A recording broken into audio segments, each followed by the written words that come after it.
Сам gonna pay me? Я буду вот здесь и сам, и тебе буду вот так вот.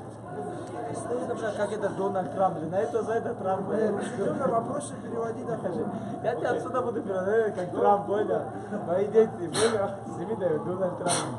Скажи Дональд Трамп in the house. Какая-то фраза была. Make America great again. Yeah. Make UFC great again. Переводи вопросы. Of course, brother. А он с телефоном стоит. Не, я тебе перевожу, брат, вопросов нету. Can we get the sound off? I don't think you can. Is that right? Thank you. That's fine.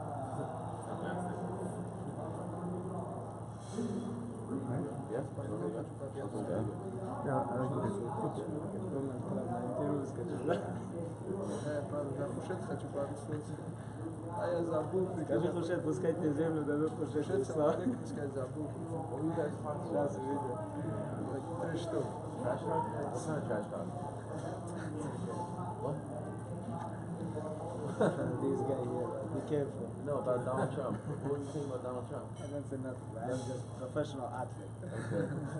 Are you translating? I never talk about politics. Now I pay him, this is my translator. Okay. I think that was your first knockout since 2011. Your first knockout win. Первый нокаут со 11 года. Yes, this is my first knockout in UFC. 5, 6 years. So what's the feeling like when you connected that clean and you dropped, within a matter of seconds? What's it like for you? Как себя чувствуешь? Now I very good feel. I'm now very happy. I just saw that Habib called out Kevin Lee for you. Is that a fight you would like next? Yes, I can only say about Russian fighters a lot of trash talk. Why not? I wanna beat him. I deserve Yes, I want to. opponent like top 10, top 15. You had a lot of people here with you, supporting you in the crowd. Is it a little disappointing the fight didn't last a bit longer? Like, would you like to put on more of a show for them? Столько людей с тобой здесь тебя поддерживают, это довело меня. No, he only support me. I know he in arena have a lot of my friends, a lot of friends in Russia because in New York have a lot of Russian people. They coming support me. I want to say thanks everybody. You had a very quick evening tonight. Would you like to get back in there quickly? Is the Brooklyn card maybe one you would like to get on? I wanna training together with Habib. I want training start tomorrow. If you give me fight in Boston, the same card in Brooklyn, same card with Habib, I start training tomorrow.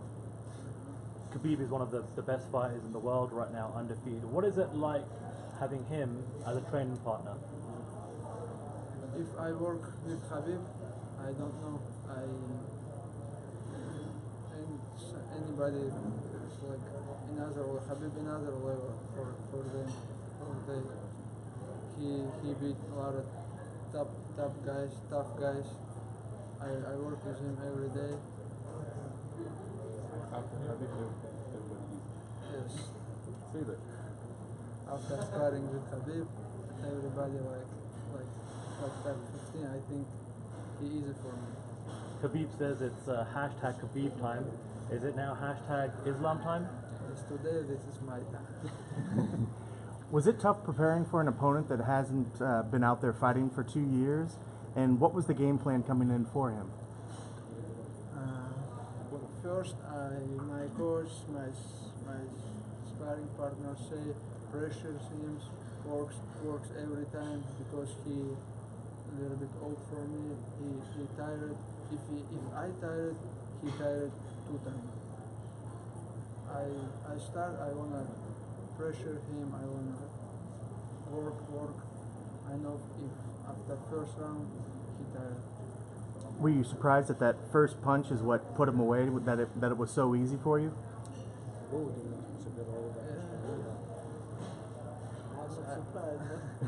This is surprise for me. I know this is MMA. This is not boxing. This is small gloves. Why one time my opponent give me like this punch, now I give Gleison this punch. I know this is small gloves. This is very hard punch.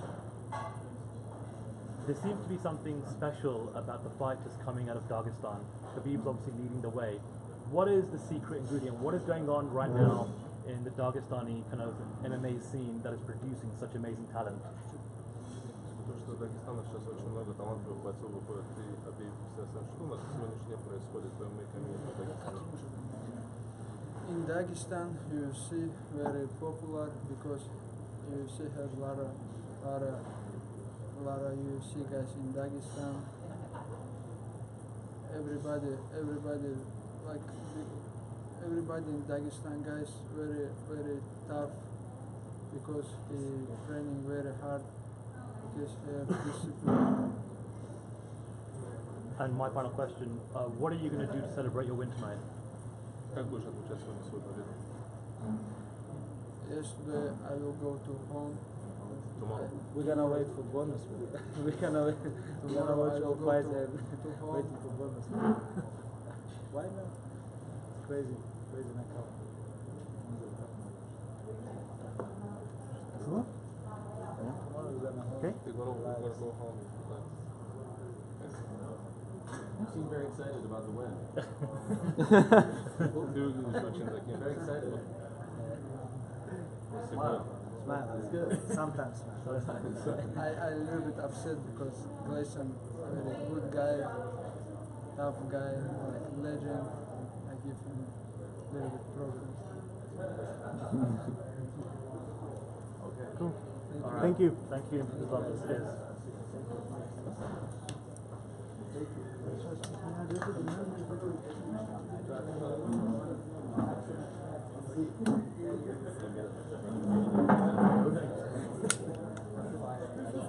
Oh mate, can't believe I missed most of the best of it.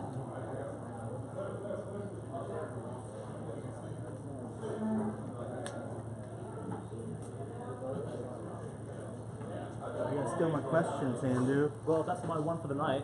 I know, dude. I was gonna get it in right there. I was I like, wanted to get it in nice and early, you know? I like Khabib answered for him. We're going to wait for the bonus.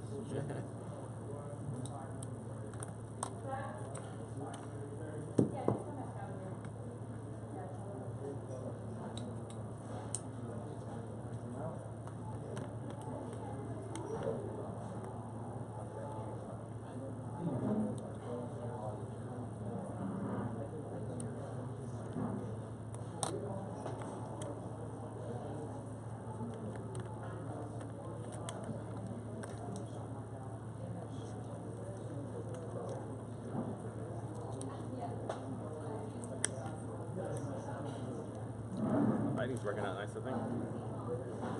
What's that? Lighting looks good. No, it looks good. Yeah. Double check Yeah, those. I had two light stands. I was like, No, it looks good. When I can separate the lights, it looks Yeah. better. Yeah, I was like, I don't even need to put mine in. It'll work.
Should be all wired, I think. It is. How you doing, bud? Good, how are you?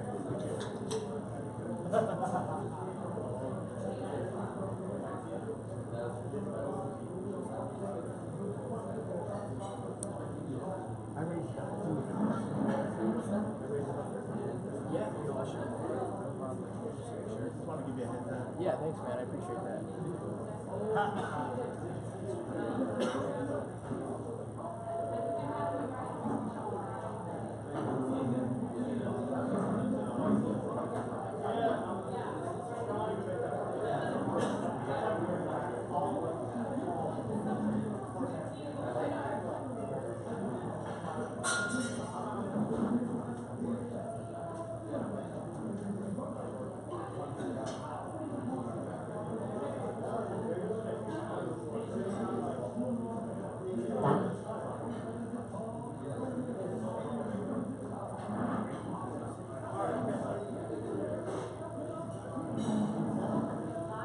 Are your channels in stereo?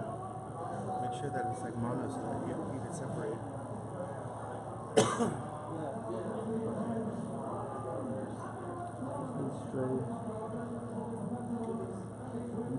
Mm-hmm. Just one, two, mic check. to my record. Really low. Check a record. Yeah, dog. Why there's some strange hairs coming out of your mic? Fucking again. Man, where you put your mic? Yeah, mic checker. Mic record checker. Mic record checker. Let me check that in one. Check talk now. 1 2 1 2 1 2. Yeah, 1 2. Check 1 2. Yeah. Come on, dog. Might have to move. Maybe move the mic back one or something. What do you mean backwards? Fucking piece of shit. I mean, like you want to hear? Yeah, maybe move it closer to the fire or something. Yeah, hold on.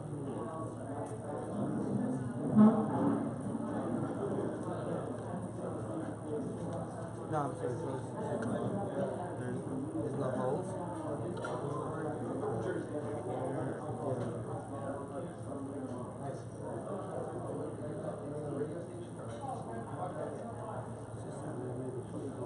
Yeah.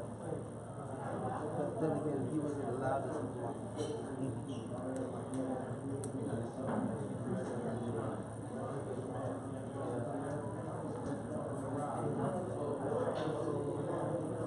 Yeah. Talk to me. Yeah, 1 2 1 2 1 2 3. 1 2 3 1 2 3. Yes, yes. Okay, cool. Yep. Thanks, brother.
Chat on the mic, I just want to check something. Check 1 2 1 2. Check check check 1 2. Hashtag Islam time. Yeah. Hashtag Khabib time. 1 2. Check check check. Good. Sounds better.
That's totally charged now, by the way. I think you took a chug when it was, yeah. I think you took a chug when it was out.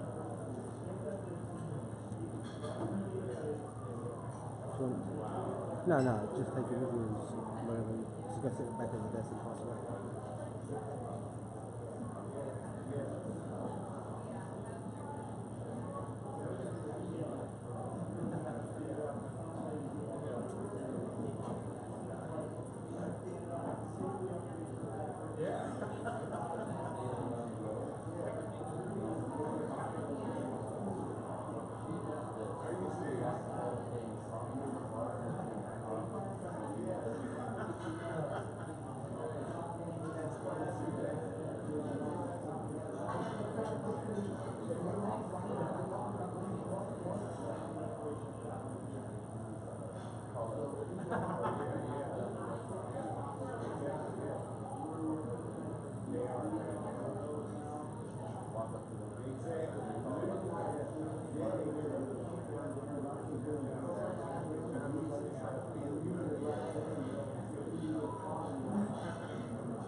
Like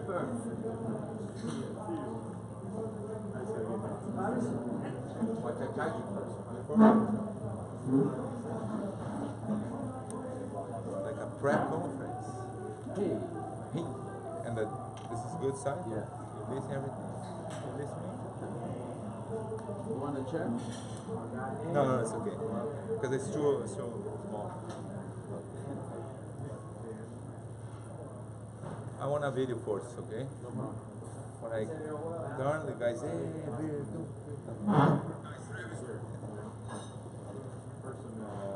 Instagram. E a galera aqui, eu vou dar umas entrevistas agora aqui, ó. Aí todo mundo aí esperando aí, ó. Só aí.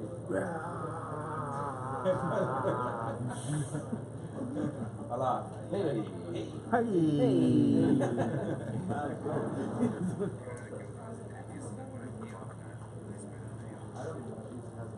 Fechou. So why are you here? Why? Because I'm fired. No, because the UFC invited me, like guest fighter. Okay. I just watched. This is very important fight for me, because this is the title shot, the heavyweight, I want to see like a very close. I want to see everything, because UFC not say nothing yet, but I think I'm the next one. I deserve this, No, not just about my last fights. No, like I fight for 20 years, I fight for a long time, and I think I deserve, I wanna. My goal is I put one more belt in my wall. I have a two, the third one coming for sure. So Dana White said recently that he was going to sit down and kind of clear the air with you. Because he said you had some issues, and actually he was meeting with the president. He said, "Oh, you texted him that morning." Yes, about yes. meeting. Did you have the Yes, I meeting? don't have no yet. It's 29. It's yes, next In week. Las Vegas? Yes, in Las Vegas. You're going to go visit Yes, him? for sure. Yes, I want to talk with him, but I don't have a nothing about bad things. I just go there and just talk about good things. Like this year, 2018, I want to see everything. I want to train a lot for be a champion again. I don't just fight for fight. I proved this before because I got it 2 times. Because the first time versus Mark Hunt is like an interim belt. But for me, it's the same thing. I train the same thing, everything the same. The belt is the same thing. In my mind, I got it 2 times the world championship. Who do you want to win tonight?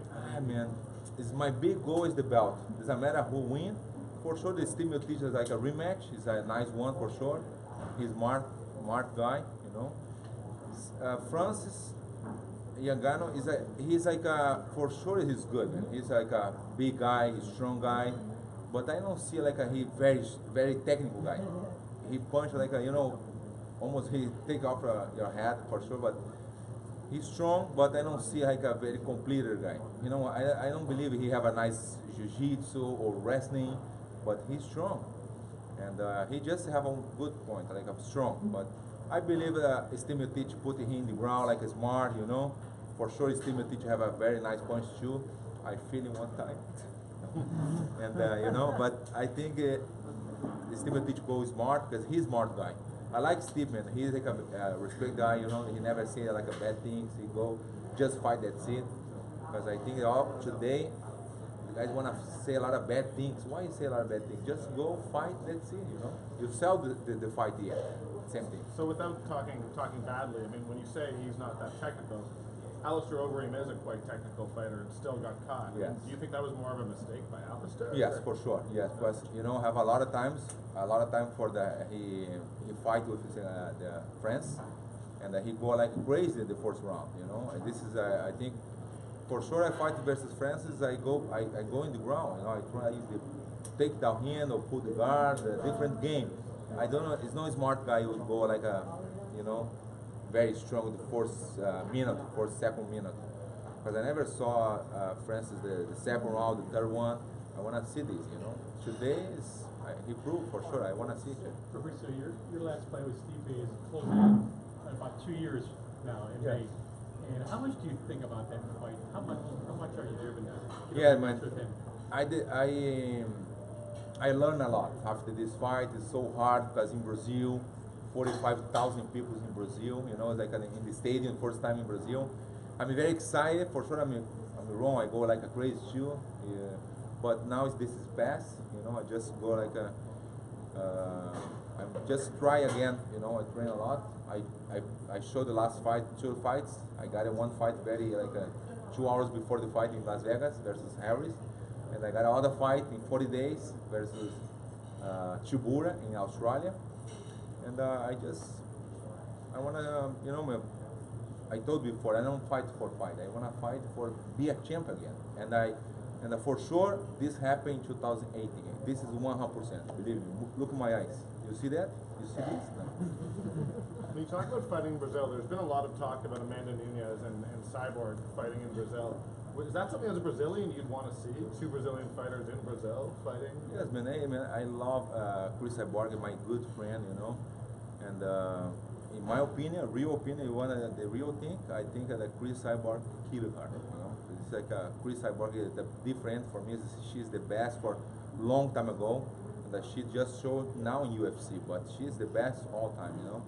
I think it's like it's good fight for sure. Everybody wanna see, you know, because Amanda is very good too. She's the champion. But yes, for sure, man. I think in Brazil this fight is amazing, 100%. You know, people put together top 10 lists of greatest heavyweights of all time. And if Stipe wins, he's obviously in a class by himself. Would he be in your book the best of all time? What second, If please? Stipe could win tonight, Yes. to put himself along with him. Yeah, I mean, he proved this, you know. I think the record, the heavyweight just two times, yes. He got it maybe 3. It's good for him, but not all time like the best. I think a little bit more time, maybe 2 or 3 years more. In my opinion, the best all time is like no, I'm joking. I think it's Fedor Emelianenko. This is all time for me. I restrict him a lot, you know. I think he's the best all time, for, you know. He fight yet, you know. But yes, my opinion is Fedor Emelianenko, yes, 100%. How many more years do you want to fight for? Do you have like an age limit? Where You call me the old man or what? No, I'm not putting you up. No, I have a 4 years, 4 years old, and I think maybe 4 more or 5 more, because my mind is very young, you know. And I have my body's okay today. Everything's good. I don't receive a lot of punch. Like in 20 years, just 2 knockout guys versus Dos Santos and Steve. That's it. In 20 years, you know.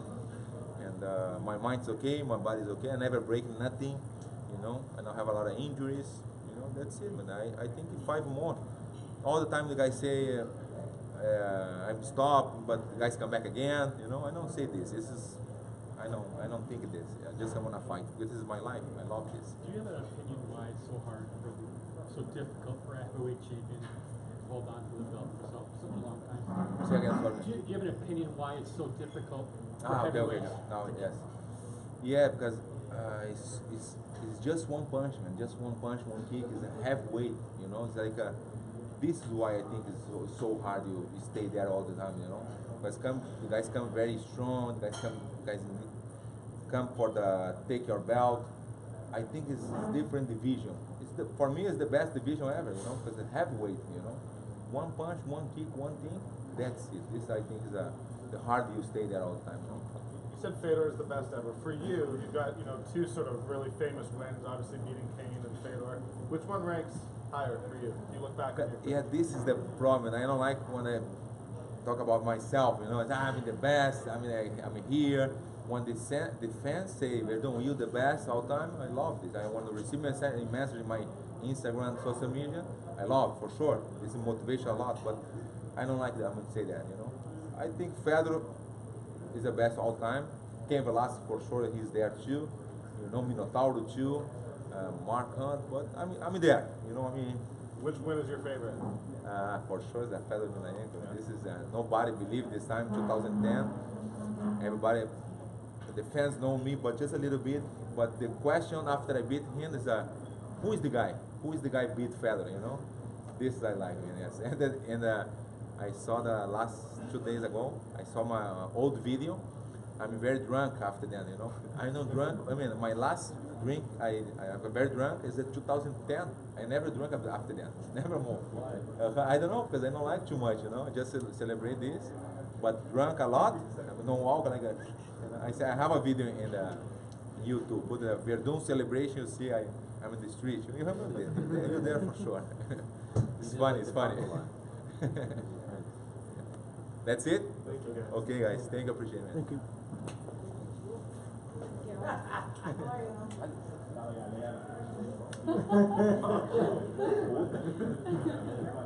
Me? Gentlemen.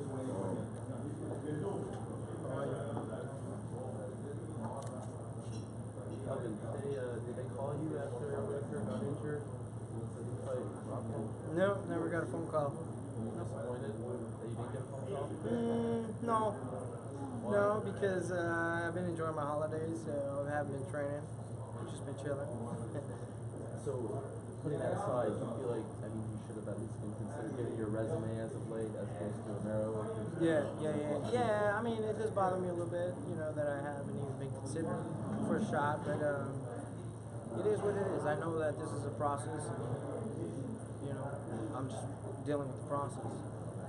What do you want at this point? If they would ask you I want the fight that'll guarantee me the title shot. It's the fight that I want, whether I don't care who it is, the number one guy, the guy that gets me the title shot is the guy that I want. Okay, who do you think that guy is? I would have thought it would have been Romero. Right. That was the fight you were interested in? Yeah. Was there any talk of that before Whitaker got injured? I believe they wanted me to fight in February, but I wanted to take a little bit of break. Like I said, I enjoyed my holidays with my family, so I didn't even think about fighting in February. When do you want to come back? Probably March or April. Okay. Is there anything being discussed right now? Nope. Nothing. Kelvin, there's been so much talk about Michael Bisping potentially fighting on the London card.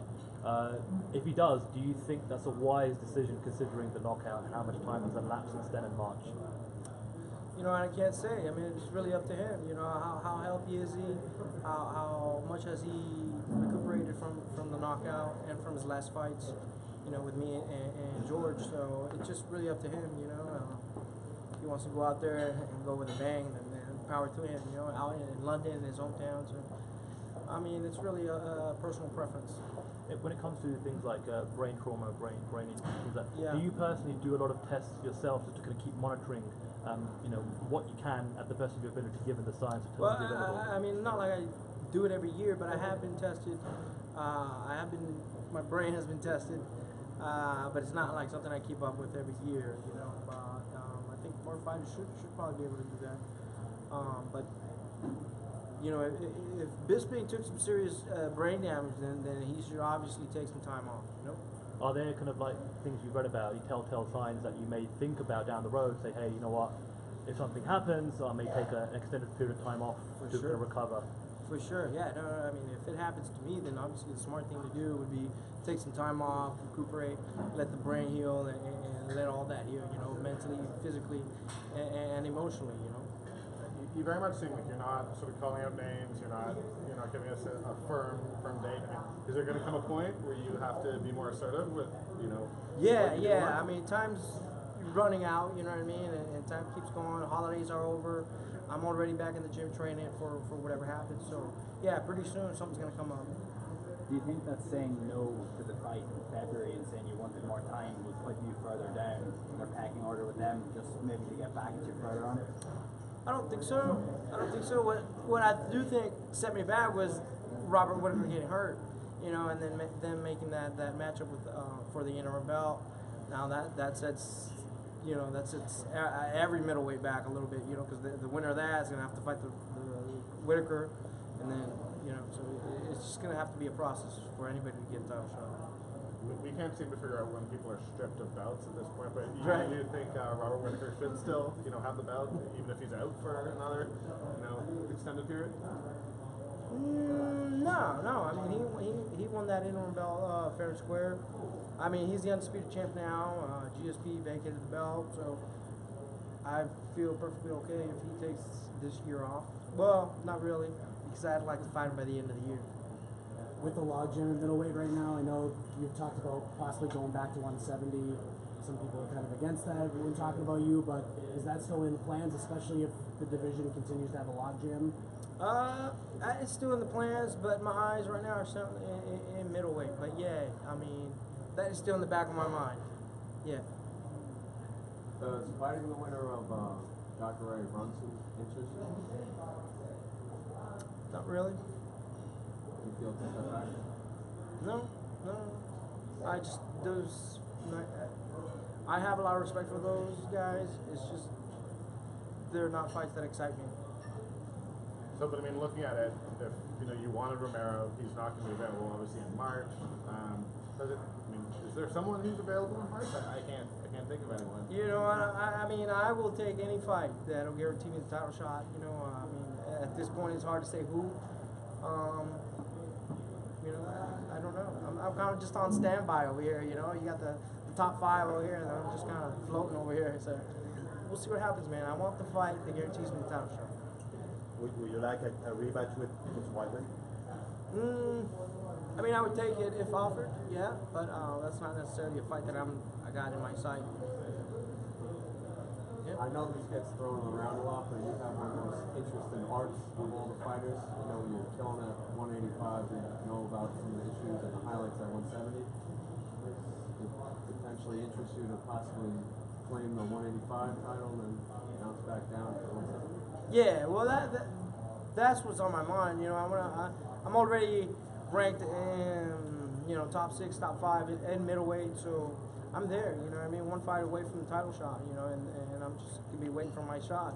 Whether it be a welterweight or a middleweight. But right now it's at middleweight. How good were the holidays? How good were the? Oh man, I had too much fun. I had too much fun on my holidays. Yeah, I enjoyed it. Cool. Thank you guys.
Guys, hello. Stand just in the middle with the microphones up.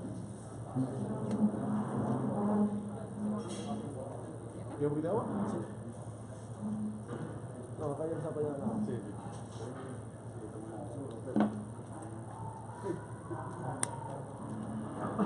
Ahí varón. Oye, pero Alfredo, ¿tienes español? Huh? ¿Españoles? Is those interviews on Spanish or English. English? So You could get right next to him. Just stand right beside him up there. Hola, ¿qué tal? I can speak Spanish. Yeah, I got a bit of Spanish from you. You guys can try Spanish.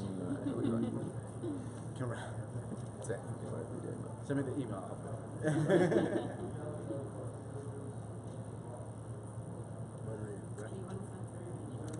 Yeah, no, it's Spanish. I could translate.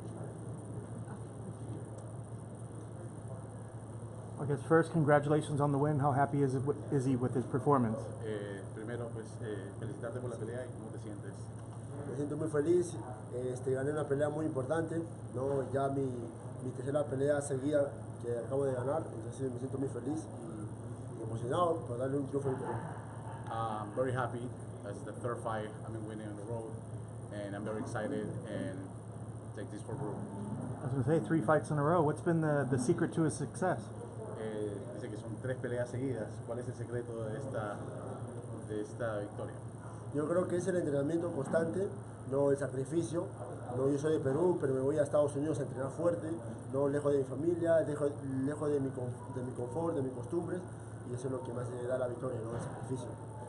It's basically the sacrifice. I've been working in the United States. I live in Peru, but I'm trying to be back and forth, especially for the camps doing in the United States, so we can still working hard and keep improving. It seemed like he was using a lot of leg kicks to keep separation and get the distance. Can you kind of clue us into what his game plan was for tonight? Se veía que estabas tirando bastantes patadas, low kicks, ¿no? Si es que ese era el plan o que tú estabas esperando. Claro, siempre he trabajado mis patadas abajo, se vio con la pelea de Chris Ávila, ¿no? Que siempre pateé la pantorrilla. La gente, los rivales siempre esperan que voy a derribar y voy a arrasar con los ground and pound, pero tengo mucha finta en eso y he mejorado mi voz con las patadas abajo. I've been working a lot with low kicks. You guys can tell on the Luis Avila fight, I was using a lot of low kicks, you know, trying to hit the ankle. And most of my rivals are waiting for me to get in clinch, but I'm trying to get all aspects of the game. I know he had a little over a week to prepare for Mapasek. Was he familiar with Matt at all before the fight? Fueron solamente 9 días para prepararse para Matt. ¿Sabías algo de él? Sí, fueron casi 11 días, pero así son las peleas, ¿no? Tienes que adecuarte a los cambios, ¿no? Y tienes que estar preparado para cualquier rival. ¿Sabías algo de él? No sabía nada de él. Basically, it was almost 11 days. Fights like that, you can wait for unexpected at any time. But basically, I really didn't know much about that. Is he still interested in fighting Arnold Allen? I'm sorry, say that again? Is he still interested in fighting Arnold Allen? Si tú estás todavía interesado en pelear con Arnold Allen. Todo depende de la UFC, ¿no? Me gustaría pelear con Arnold, con peleadores del top o quien me ponga al frente. Yo siempre estoy dispuesto a pelear con quien sea. Shane Shelby ya conoce mi trabajo, me pone un rival y yo acepto, no hay problema en eso. It depends on the UFC. We will take any fighter that you get put in front. It's up to Shane Shelby. We always, he always shows a rival, and we take it any. There's a fight in London in March. I don't know if he's got any injuries right now, but if the UFC came to him and said, hey, we still want to make the Arnold Allen fight, but in London, would that be of interest to him? So you say in March? Yeah, in March. Okay. Él dice que hay una pelea en Londres en marzo, si te lo propusiera UFC, ¿tú lo considerarías? Yo creo que sí, ¿no? Dependiendo cómo está mi cuerpo, ¿no? Si siento que puedo seguir entrenando constantemente, porque siempre lo hago entreno fuerte, ahí, porque el cuerpo necesita al menos unos días para recuperarse y eso, ¿no? Depende de mi cuerpo. It depends on my body. You know, we need a little time to recover after a fight. So if I'm healthy enough, probably I will take it. But it's up to Sí me UFC. gustaría. But he will like that. Did anything Matt do tonight surprise him at all? I mean, like you said, wasn't a lot of time to really prepare. Matt's always had this reputation of being really tough and being able to come back from taking a lot of damage. Was anything surprising to him at all throughout the fight? Dice que si es que te sorprendió algo, Matt, se sabe que fue poco el tiempo que tuviste para saber el rival y entrenar acerca de él. Generalmente eres un luchador aguerrido que se recupera después de tomar constante golpe, se recupera y viene de atrás. Sí, primeramente agradecer a Matt Bessett por aceptar la pelea por 10 días de anticipación, ¿no? Un gran peleador, ¿no? De Boston, ¿no? Y así son las peleas, pero ¿no? Hay que aceptar y tener tu oportunidad. Cuando tienes la oportunidad hay que aceptarla y tienes que estar preparado para eso. Y claro, me sorprendió que haya aguantado muchos rounds, tiene buen cardiovascular, pero así se trabaja, todos trabajan para esto. First of all, thanks to Matt Matt Bessett, to take the fight so quickly, and fights are like that. You gotta take the opportunity when it comes. Think twice, especially with UFC. So he's really appreciate Matt for doing it, and yeah, well, he's little, you know, he's surprised at how tough he was.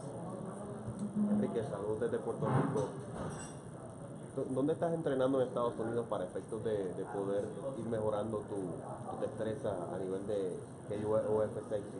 Bueno, sí, me vengo preparando fuertemente en America Top Team, en Florida, ¿no? Estoy entrenando con los mejores peleadores, tengo buenos sparring, ¿no? Y siempre estoy ahí perfeccionando lo que me falta, ¿no? Mi box, mi muay thai, mi lucha y sobre todo mi finta y mi velocidad. Vi que tiraste a Bessett en varias ocasiones, pero no quisiste como que buscarlo en el piso. Se veía que él tenía un buen rubber guard de jiu-jitsu, como que no quería seguir en el piso con él jugando, como uno dice. Sí, siempre tenía que tener con cuidado esa parte, porque sabía que estaba trabajando llaves al tobillo, así que tenía que estar prevenido para eso. Te golpeaba el estómago fuerte para ver si es que respondía, entonces Matt Bessett era un rival con mucha experiencia, pero así son las peleas, ¿no, Giovanni? ¿Qué le dices a tu gente en Perú luego de una victoria como esta y a la gente de Latinoamérica? Bueno, a la gente de Perú que me sigue y a mis fans y a toda Latinoamérica que siempre me apoya en esto, a Alfredo que siempre está apoyándome en todo en America Top Team, así que le mando un abrazo y seguir trabajando, seguir sacrificándose, salir fuera de su confort para seguir adelante. Gracias Perú, gracias Latinoamérica. One more question from us. We got a quote from the UFC that he said he's interested in fighting Ricardo Lamas. Is that true? And why does that fight interest him so much? Que estaban mirando lo que estabas diciendo ahí en UFC, que estás muy interesado en pelear con Ricardo Lamas. ¿Por qué es tanto ese interés que tiene? No es que quiero pelear con él, sino que me gusta su estilo, me gusta cómo pelea. Yo creo que sería un reto para mí. Ricardo Lamas es una persona muy admirable, yo admiro su trabajo, ¿no? Y es una excelente persona. Hemos coincidido en muchas carteleras juntos y me gusta como persona y me gusta como peleador y sería un honor pelear con él. Basically, you know, it will be a good challenge for him. He would love to take something like that. It's nothing like it's in a rush right now. You know, it's a process. But you know, met in a couple of previous fights. You know, they met. You know, between fights. You know, same fight, same cards. They were together. So it's something like he admired a little bit, but you know, he would love to, you know, go with him. How's he going to celebrate this win? ¿Cómo vas a celebrar esta victoria? Bueno, primero siempre agradecido con Dios, después ya celebrar con mis amigos un rato, porque estoy aquí en Estados Unidos, y ahí con mi esposa, mi familia, comer arroz con pollo con su ceviche, que siempre me encanta, ¿no? Saludos a mi mamá, que siempre me está viendo, a mi esposa, que siempre me apoya y me motiva y sabe mi trabajo. First of all, thanks God for all this, and yes, we want to celebrate a little bit with friends here in the United States. Basically, he's leaving tomorrow to Peru to spend with the family, and go back to Peru and get the best dishes in the world with the Peruvian food. So just waiting to get some arroz con pollo and ceviche. Valentina Shevchenko, she says she hails from Peru because she lives there. Have you ever met her? Do you have any relationship with her? Valentina Shevchenko representa a Perú porque vivió allá. ¿Tú has tenido la oportunidad de conocerla? Personalmente sí la he conocido en un evento, ¿no? Fue, creo, invitada, pero nada, solamente somos conocidos, pero no somos como que amigos y nada más. Solamente nos saludamos como deportistas, nunca hemos entrenado juntos, pero es una gran peleadora, una gran luchadora y se merece todo lo que está haciendo. Gracias, Enrique. Gracias.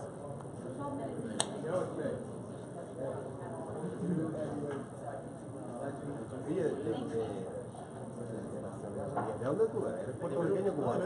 ¿Tú eres peruano? También, sí. Oye, si yo te veo en Puerto Rico...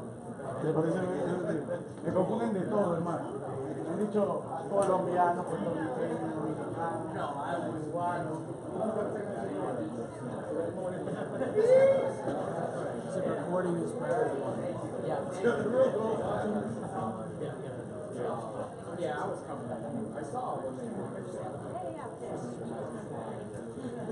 Guys, video. What's up, guys? Leo, talking to your teammates. Sorry, my apologies.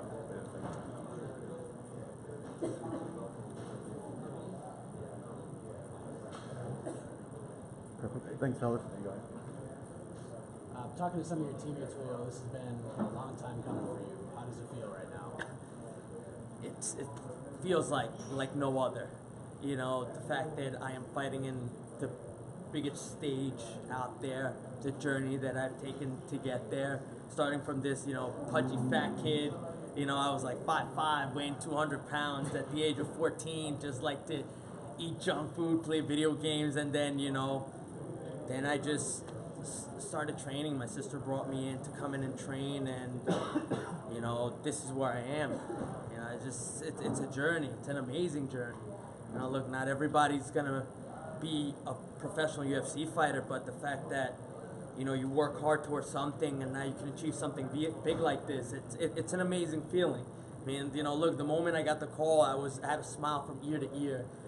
Then even on the way in, my guy came in with his hands up in front of me, and I was just smiling like this, and I'm like, I'm just excited to be here. That's it. And it was just, it's amazing. It's amazing. Does it even feel real to you right now? I mean, you seem very emotional. You're kind of going down memory lane a little bit. Yeah, I'm still kind of like just amazed by it. Like so much emotion, so much energy, so much excitement, because it's been a journey that I've been looking forward to. So, there's been ups and downs, and you just gotta overcome adversity. And no matter what, look, you're gonna have your opportunity. You're gonna make it to the top. That's it. How important was it to set the tone for Shane tonight? I mean, I don't know how you guys think as a team at Tiger Showman, but how important was it to kind of set that tone and get off on the right foot from your team? We didn't really plan to set the tone. Shane's just an animal all on his own. He knows how to flip that killer and just switch. So, it was just like the fact that, he's a rising star. And, I've been training with him for so long and get to see him just rise through the ranks like that. And then I finally got the call, and this is where I am. So it was just like, we're just both excited. I'm like, I get to fight alongside my teammate. We're both featherweights. We're both freaking so excited, so hungry, and we're just ready to just go. Was the best day of your life? Oh my God, like no other. You have no idea. Are you married? Nah, I'm not married. And that's fair, that's fair. But yeah, I mean, I have no words to describe it. It's like, it's a dream come true. Like I said before, going from being this pudgy fat boy to now being, close to being almost 200 pounds, being overweight, and now fighting the UFC in a featherweight division at 145. I mean, that alone just tells you, just work hard.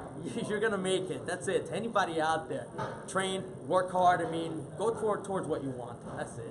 How did the nerves compare to from looking for a fight to Dana White's Contender Series to your original debut to now your UFC debut? Looking for a fight, I put a lot of pressure on myself for that fight because I felt like I had to impress and I had to make something spectacular.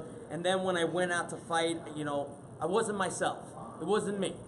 You know, and then in Contender Series, I just took the pressure off my shoulders. I was like, whatever happens, happens. You know what? I get knocked out, I get it up, and I just, you know, I go back and keep training. But, you know, I took the pressure off me, and I just get in there. I just have fun. I get free in that cage. You know, I got the second round TKO in that fight, and in this fight, you know, I just got to kind of settle my excitement because I was excited. I was just thrilled. I was absorbing the energy of the crowd. You know, everyone in Boston's, you know, crowd was roaring, so it was pretty amazing. Alcohol helps too. How do you celebrate the greatest night of your life? You know what? I'm not going to celebrate because I want to see my teammate fight tonight. I'm super excited for him. And then after he gets his victory, then we're going to go out and celebrate. And it's just going to be just family time, my teammates, everyone all together, you know. Same way, you know, the same people that came up to help me make it up here, those are the same people I'm going to celebrate with and just keep going straight to the top that way. How busy are you hoping to be in 2018, and who makes sense for you next? I don't know who makes sense for me. I'm the rookie. I just started, so it's like whoever's offered, whoever's ready for me, you know, like I'll be ready. I'm just gonna, like said, you know, heal my face up right now, and then get back in the room and just keep training. That's it. Whatever's next. I got a whole mountain to climb right now, so I'm still at the base, working my way up. I was texting with your teammate, Jimmy Rivera, while you were fighting. He was so nervous, and he wanted you to do well. Your thoughts on your fight, on your performance? Like I said, you know, I had a lot of energy going in there, and I just had to I got to learn how to settle it. But, you know, it was, you know, I felt there's things I'm going to fix, but, you know, it was my first fight. I'm just excited to be here. That's it. You know, whatever way anybody wants to see it, then that's up to them. But to me, you know, I got my win, and now let's just move on, go back, fix certain things, and let's just keep moving up to the top. Is there a point where you thought this day would never come? You've been doing this for quite some time. You know, at some points it felt like it was, I wouldn't say snatched, but it just felt like it just got away from me. You know, looking for a fight, you know, I saw people get their contracts. And although, you know, I dominated my match, you know, it didn't go the way I wanted to play out. So, you know, I didn't get that chance. Then, you know, I had Contender Series. I got my second round TKO, but, you know, I didn't get the contract. And way back when I was fighting at bantamweight, you know, I was offered a fight in Canada when I think I was like 2 or 3-0, but, you know, that chance didn't happen. And everything happens for a reason. You know, no matter what, I just kept my head up, and I'm like, you know what, when it's my time, it's going to be my time to get in here. And the stars aligned, and it couldn't have been a better place. I'm in Boston. 3-hour ride for me. There's probably a few different ways fighters can get into UFC. You can get signed outright. There's the Ultimate Fighter TV shows. There's Looking for a Fight. There's a Contender Series. In your opinion, if you were to give advice to any fighters that want to try and make it to the UFC, with those options available, what would you kind of say is the best route to the UFC? You know, everyone out there is different. You know, some people are different types of characters. Some people have, you know, different personalities. So it's, for me, like the Contender Series was a great way to go in there because, you know, I didn't want to do the Ultimate Fighter because that's a lot of like reality and drama and Bill Rice. I just wanted to be with my camp, go in with my camp and the people that helped me get there and prepare. And, you know, that's what we did. And I think the Contender Series is a great way for people, you know, look, you're not guaranteed a contract, but you get to show who you really are and the people that brought you up. So it was great. I mean, the experience was great. I mean, from start to finish.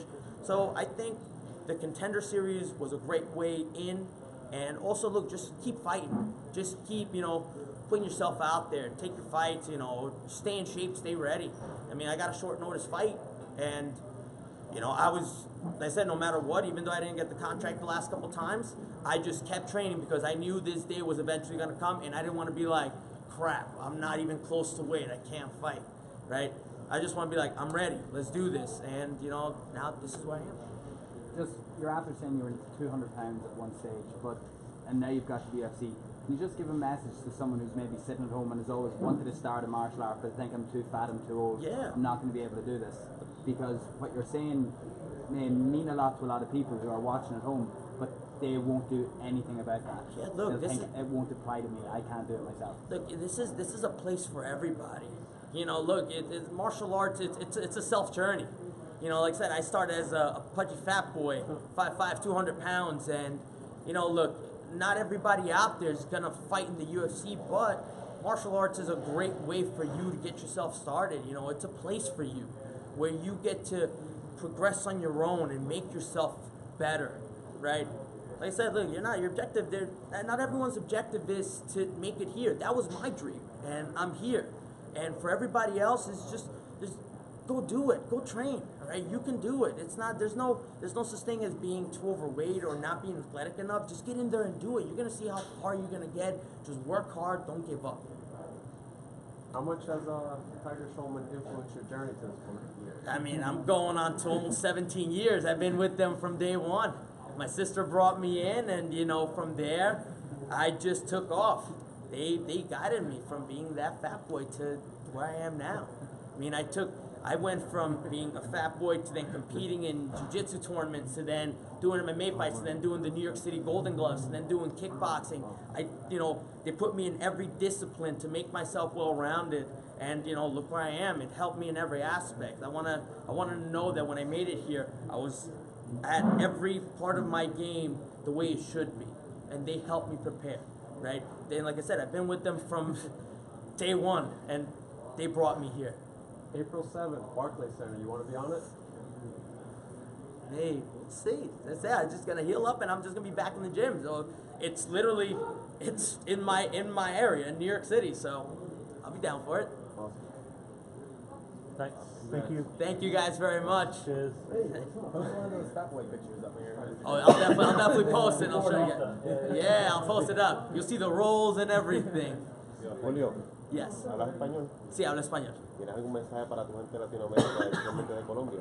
Toda mi gente de Colombia, de Cali, Colombia, Medellín, Santander de Quilichao, todos están rumbeando ahora viendo esta pelea. Pero les quiero mandar un saludo a todo el mundo, los quiero mucho, muchas gracias por todo el apoyo, los quiero, cuídense, mucho amor a todo el mundo. Oye, Julio, entrenas con 3 peleadores de sangre puertorriqueña, en Burgos que pelea esta noche, Jimmy Rivera, Guy McGood. Sí. ¿Cómo es entrenar con esos muchachos? Son unos monstruos, me encantan porque siempre me hacen mejor. Right? Cada día están en el gimnasio entrenando duro y nos empujamos para hacernos mejor cada vez y me encanta. Gracias, Julio. Muchas gracias.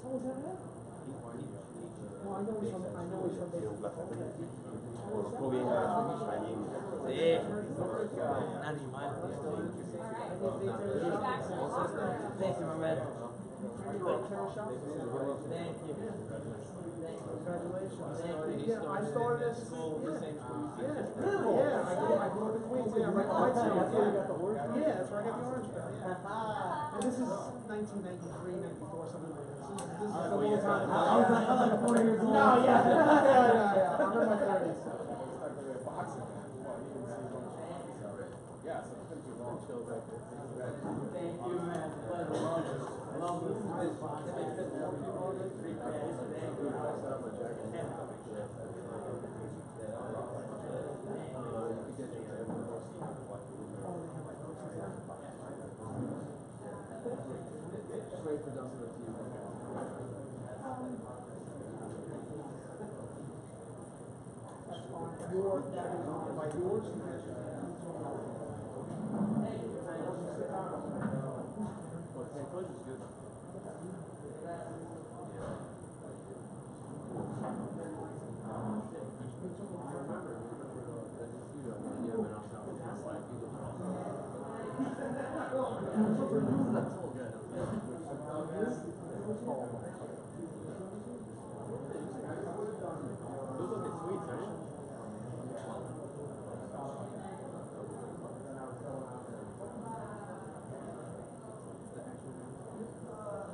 First come, first serve. We're just sitting in front. There's like 400 or 500 people there.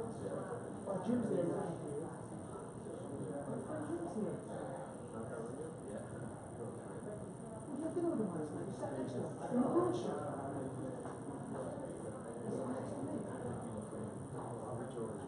This is good luck.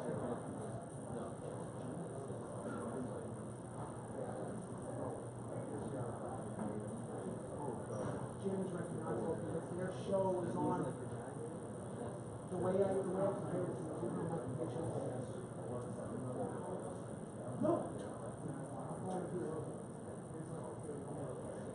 It's always on TV. Yes, no, it's on.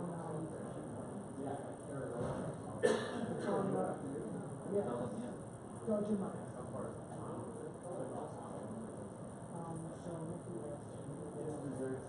Oh, the desserts. I'm gonna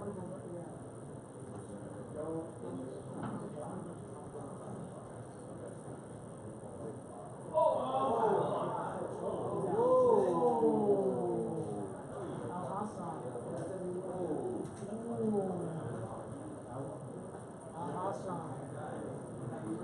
What the hell? Oh my God. Whoa. Hello. Oh, Carl Edwards. Carl Edwards.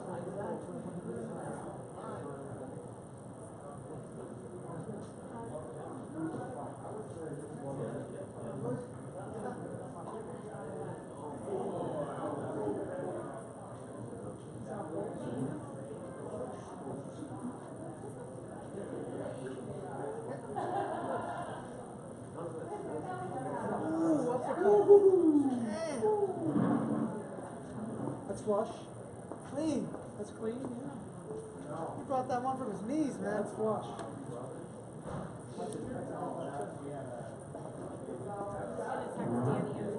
Sure. Casey. I don't know.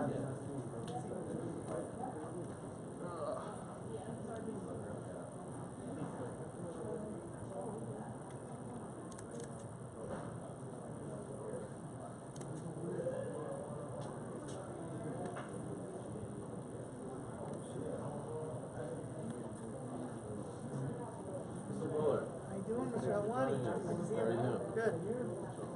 You get some rest last night? Oh no, I partied so hard.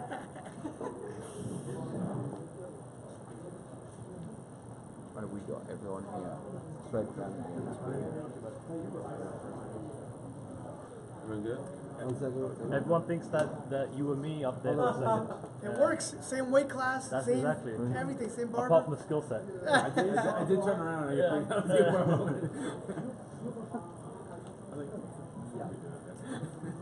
So did you want to come out on your own, or did the team sort of come together and say we're going to come out here for Daniel? It kind of happened organically. You know, anytime one of the guys is fighting, the team comes together as natural.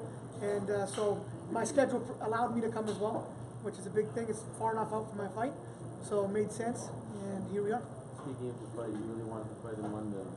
You're not getting London. Are you disappointed? That was definitely, when we looked at the calendar, that was the one that stood out. There's a big Indian community out there, competed there in the Olympic Games, you know, so that was one of the ones that really stuck out. It didn't happen, but April 14th makes sense. If you know that date, it's very significant for Indians worldwide, so we're excited about that date as well. Why is it significant? It is the birth of our religion, Sikhism. So, you know, with that, you know, the turban issue now behind us, that being the next fight, it's going to be celebrated worldwide anyways. So when everyone gets together to celebrate, they'll just turn on the TVs and get behind their guy. What do you mean by the turban issue is now behind us? You know, we had some challenge with that, unforeseen. You know, for my walkout in my last fight, and we kind of got things squared away. You know, we had to, I guess, get that clearance and in contact with the company beforehand. Didn't know that first one out. Now that that's happened, we do have the green light, and so that should be taken care of. So you will walk out to the cage wearing the turban? As of right now, that is the plan, and we've got the green light for that. So it's going to be a very special moment for all Indians. Have you chosen like what color turban you're going to do? Or? That's a secret. Right. I can't let everything out here. You got to tune in. Yeah. Right. We will be color coordinated though. Nice. What will it mean for kids in that religion to look at Indians, to look and see that? Huge, man, huge. That is very significant. You know, myself growing up, there wasn't that icon I could look up to in any major sport. You know, I was always someone that maybe looked a little different. For someone, for a kid to be able to see one of their own, looks the same, talks the same, brought up the same, someone they can relate to, it's always special. You know, I grew up idolizing Muhammad Ali, but there's aspects of him that I really connected with. If you connect with the total package, you know, you're gonna do wonders for the future. After the first fight, you kind of went on this kind of whirlwind, media press tour, both in the UK and in India. What was it like going on that tour to massive Indian communities after having already made your UFC debut? Yeah, it was to connect with all the Indians, right? You got over 1 billion in India, but the diaspora has numbers in the millions around the world too. And UK is one of those leading populations, so it made sense to stop over on the way there. And that's what it's about. Sport is such a great bridge to connect people. And every major sport is wanting to connect with Indian fans. No one's been able to do it. The UFC has their guy, and I'm excited to be in that position to make that happen.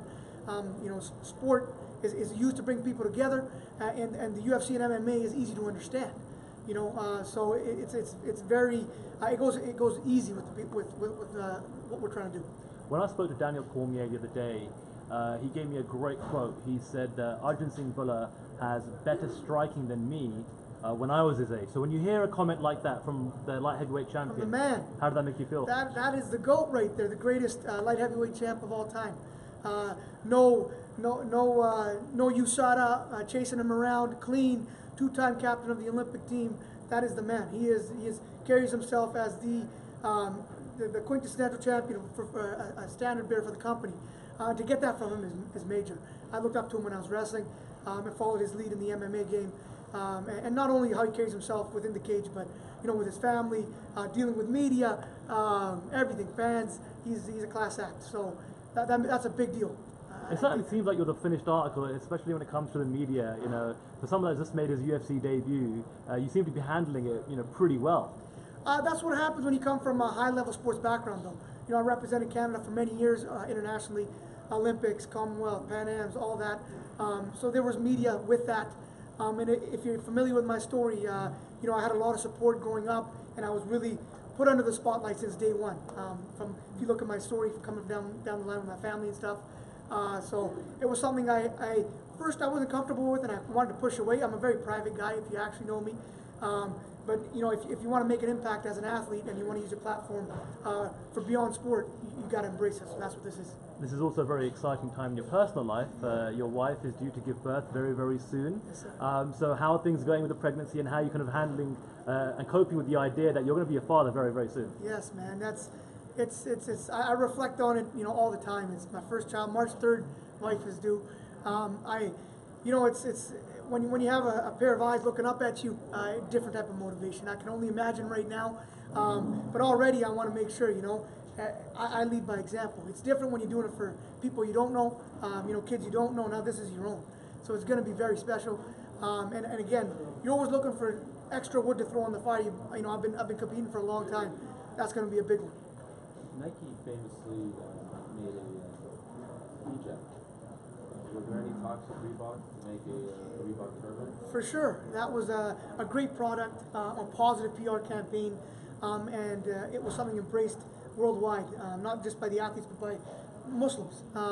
And for us, for Indians, a turban would be huge. There's no product like that out there. We have been in contact. I'm represented by CAA. They've connected with Reebok to get that positive PR out there. And I'm sure, once we get our ducks in a row, it would be something to be able to celebrate and push. Yeah. Anything? I'm good. Thanks. Sure.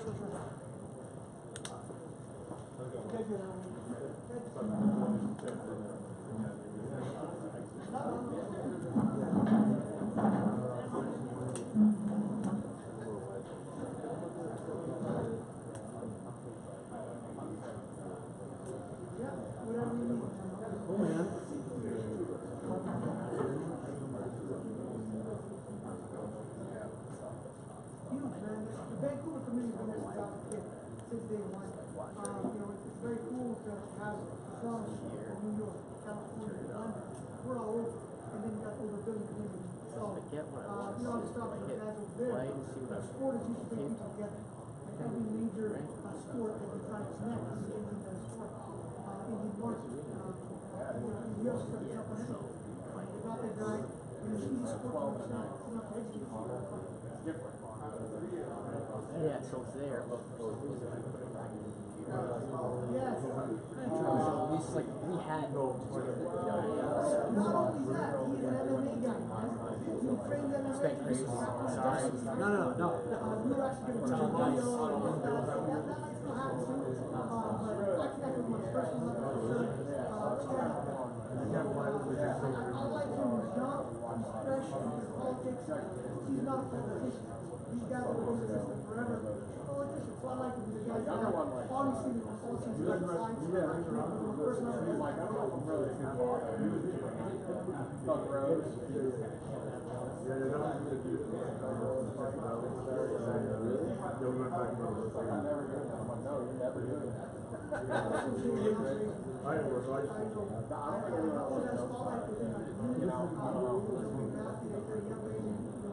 Story, my dad's kid, I was always there, expectations, etc. But it was something I grew up watching for, something that my mom was real instrumental in. You're gonna be great, but you should do something that's not so something I really polish over the years and embrace.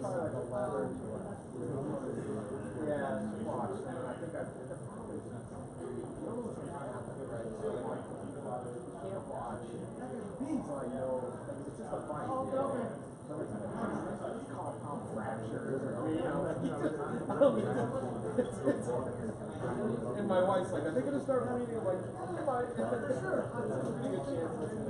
I'm playing my Johnson brothers. Yeah. I have to say. My brother, I'm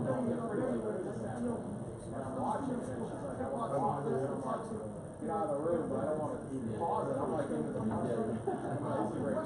For sure. That's gonna be fun. Look at all the guys that come on road, came out of the West. You got Cajun, you know, London, where do you live? You got the West, Jeremy Kenny has a few out of the West. There's others that should be signed, like that Jesse Arnett, got his own. We grew up together. That guy is a big guy. But with TKO down the East, MMA got those reasonable promotions are real important. They developed the talent. So without that, I think maybe the talent will get there, but we've got the basic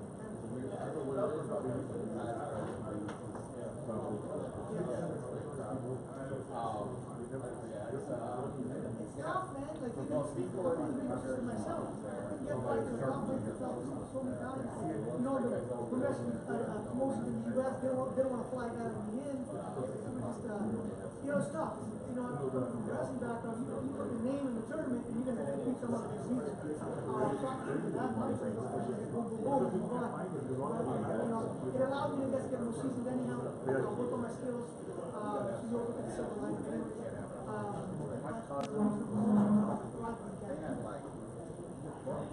It's a 14th big one, man. We're excited. We were trying to get on the London card. It didn't happen. April 14th was very significant. We know people, it's the birth of our religion, celebrate worldwide. Give us 1 second to gather, Dustin. Congrats on the win, buddy. It's going to be a big night.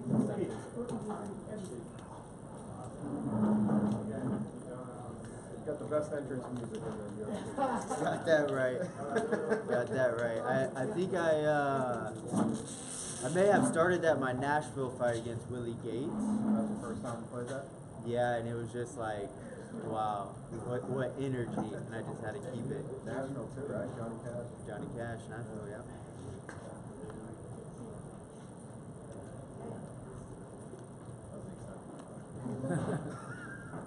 Doing good? Well, like 2 seconds. Am I coming in clear? Yes. Congrats, Dustin. Thank you. Think you had done enough to win the fight, or the scorecards were right? Absolutely.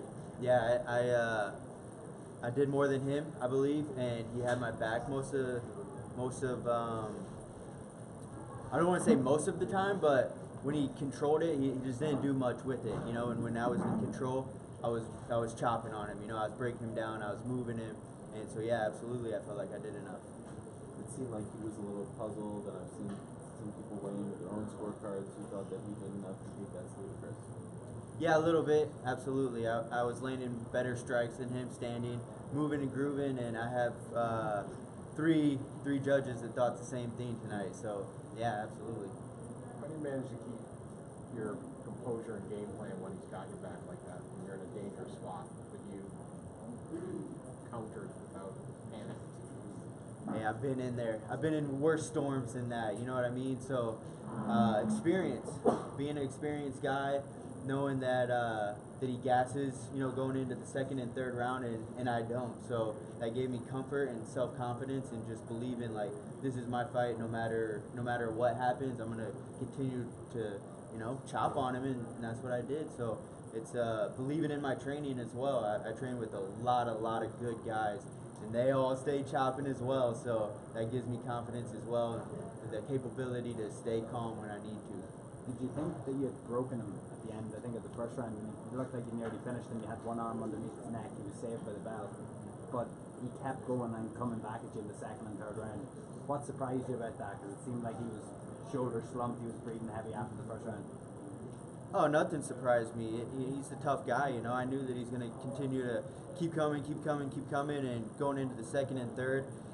Everybody's got these little bursts that, you know, an experienced guy like myself is going to say, okay, it's a burst, hustle through it, and that's what I had to do. And it's 3 rounds, you know. Flyweights can go 3 rounds and continue to move, and I just do it at a little faster pace. Do you think that your style is underappreciated maybe by fans of the flyweight division? I know that a lot of people, or even the lighter weight divisions, because how fast guys move, you just have complete control as well. You can go 100%, if you get your arms around somebody's waist, you can shut them down immediately. Yeah, any real fan is going to have appreciation for what I do. You know, somebody that has worked with the flyweight and sees how much detail goes into these fights. You know, a lot of the big guys can't do what we do, and I'm one of the best at my division doing what I do. So lack of knowledge on some of the people who don't appreciate it, who just want to see that big knockout. You know, they come for the last 2 fights tonight, and that's it. The real fans are sitting out there the first fight all the way to the end.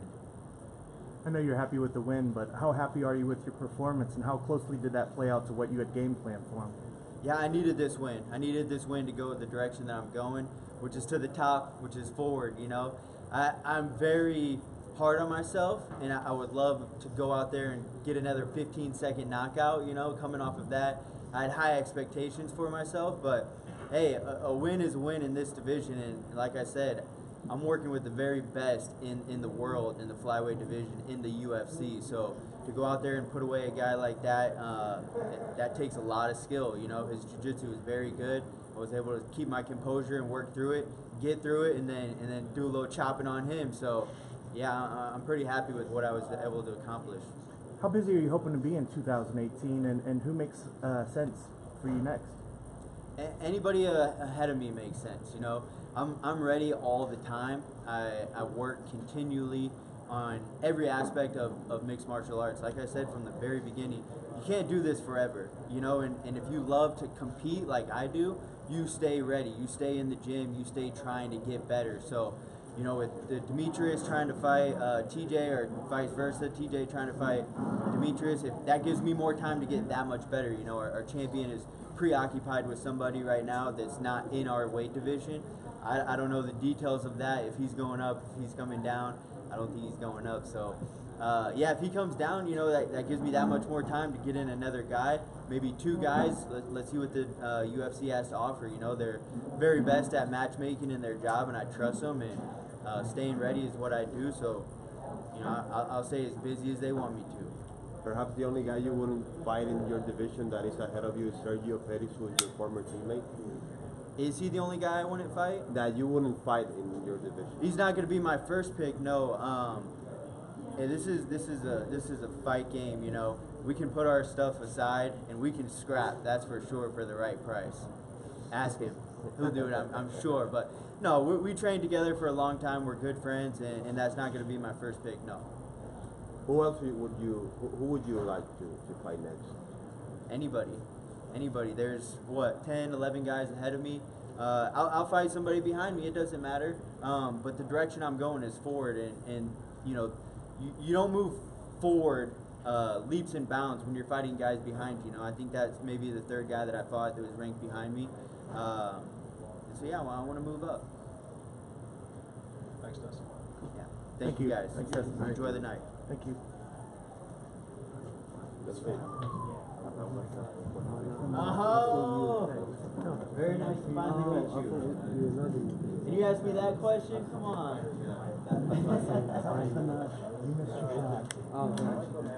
Circle over. You have to get us back. We round up. Where we partying, dog? Yeah, absolutely. Put us on the other pockets, and we'll scrap it out. Take your hardest core fan. You too.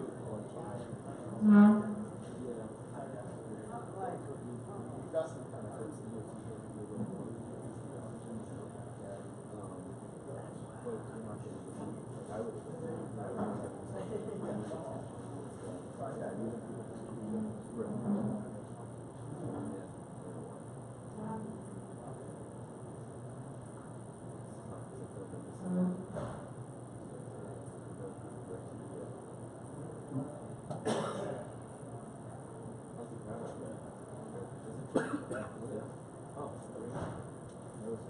It is full? It was full for a mixed fight. Really? They were here. Wow.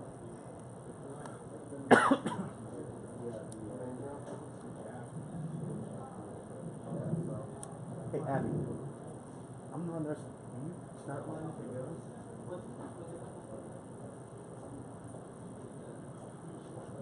This button right here. You'll hit it and then you'll see like that red. Yeah, yeah. So you might just need to focus it up. Okay.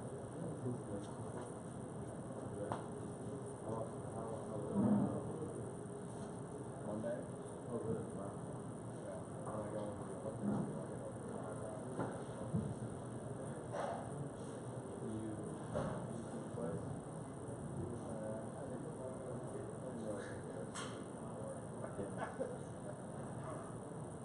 That guy, I don't even know if he's that, he's like the ground first round, he's that crazy. He needed to defend his own nature. Yeah, he needed to, I don't know, may all that. My thinking is, if you're going into the war, right, you want to get hit by the bomb. You just want to fail. You don't want to be like, I got stage 4 cancer in the hospital, bro. That's what we're done. Because one nuclear bomb goes off in the world. It's going to be 50. And then, I don't know what that is. Sorry to my kids, but it wasn't my fault. I didn't start. More worried about Trump than, yeah, seriously. Kim Jong-un's, you go for the entire thing?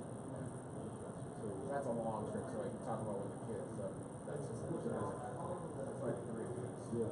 I did the that's just like, I mean, even like if you're, yeah, your wife's like super, like eventually they go crazy. Right. It's just like, I'm just tired of time machines. Yep. The winter's better than summer though, especially once they're in school. You'll see when they get to school that helps. Yeah. It's just a routine. Right. Yeah. You don't think about what you're doing all day. Yeah. It's funny when your kids sometimes like yeah, I feel like, oh shit. Yeah. Well, it's also like, you want to be home in the summer. It's nice. Sure. It's fun shit. Right. You know, like the kids get busier, so. The kids go to camp? No, we go to camp. They stay home? Yeah. Those are good. I live in, my town's got a lot of, like, I don't know what percentage, it's like heavily Jewish, a lot of universals.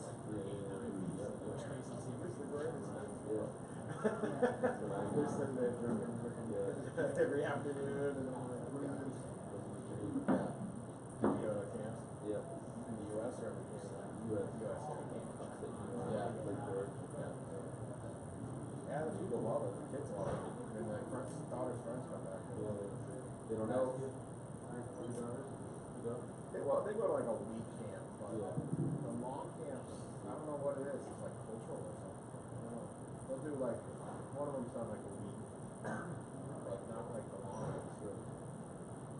play a lot of tennis in the summer. They play a lot of soccer all year round. They play tennis. So.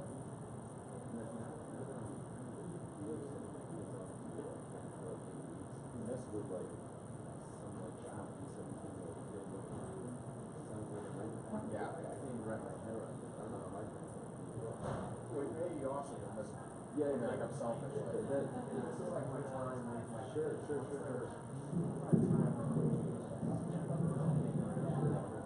Themselves, they got a job. So it's like this is our time to have the summer. Right. It goes. Parenthood is really slow and really fast at the same time. Yeah. So I don't mind having them around. The job's like so flexible. Like I don't go into an office. I don't know. Yeah. So it's like I'm here and then like after all the travel, like I'm like, I'm like, I'll try to just save up like like I'll work whatever this is like this will be I'll probably work like every single day. Yeah. Already saved up. I don't need to let my mind work. Been to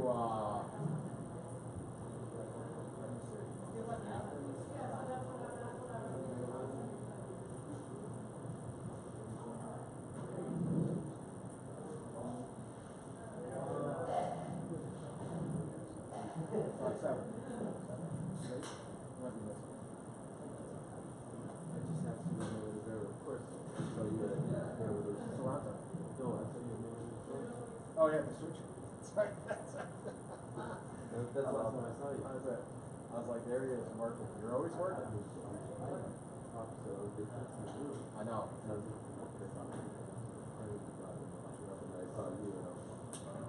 But I didn't care. Yeah, right. I know video. Yeah. I was just like talking. It's funny about Mayweather because he's I told him I was going, but then I'm like, whatever, we'll see. And I was almost like, you know what, my shtick has got to be at this point. Like, I'm not cool. So I'm just like, because everyone's like, what is this? So I'm just like, stand out. He's like, he sees me, like, what is it? Oh, it's okay. And I'm like, good. Sits down, gives us some good shit. He was alright. He was so confident. He showed me video. Did he show you like him training? He goes, watch. I go, okay, everyone's just saying, like, I'm shredded. Just watch this. Watch this. I haven't shown anyone. He's showing no video. He's trying to make it look like and he just tears apart this. He's a sparring. It's like, come on, man.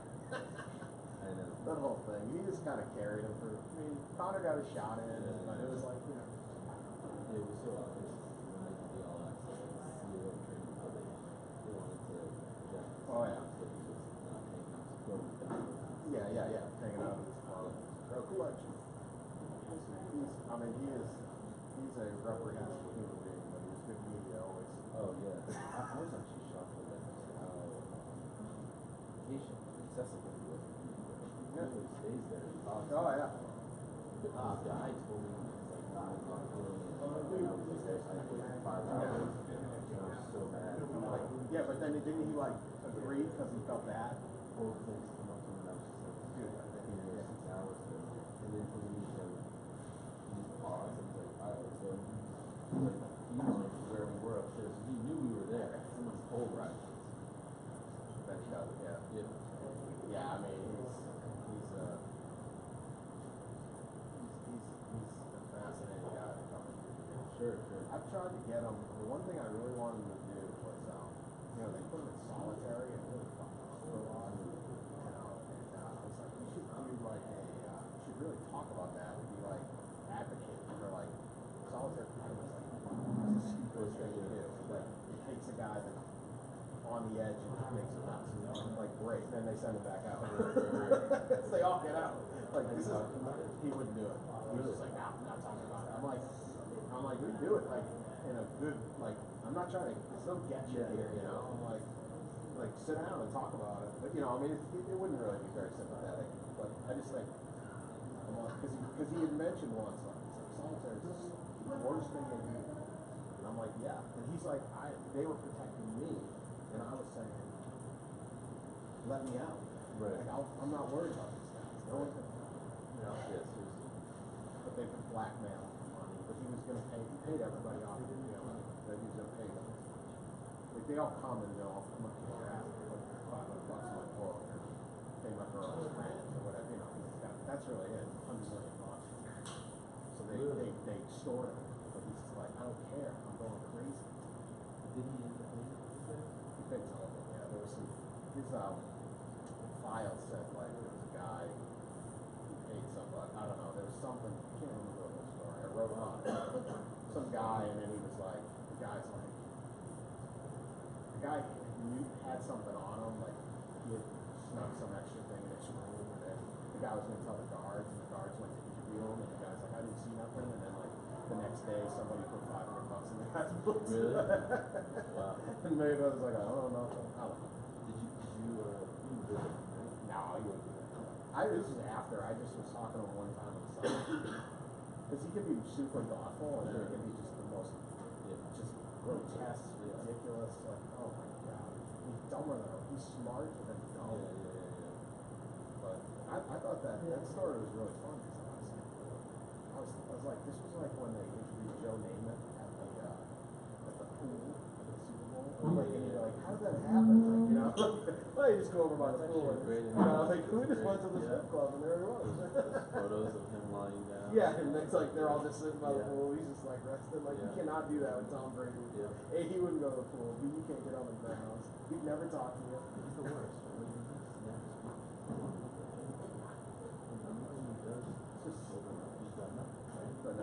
It's really boring. That's, I think, part of it. It's not like he's hiding the good stuff.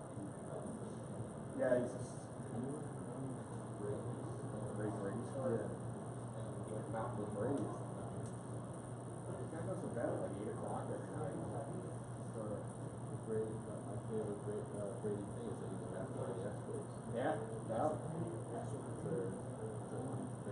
And he would have gotten. He had this other thing where he had a tryout with the San Francisco Giants, and they loved him, but then they thought he wanted to play defense. The Expos were smart. He was a catcher. Yeah. He was a good catcher. Big, good hit it. If you would play with the same team, you might still be there. World Series. Might still be there. How about he never played football till he was a freshman in high school? Yeah, he didn't play as a freshman. He was a backup QB. He never played.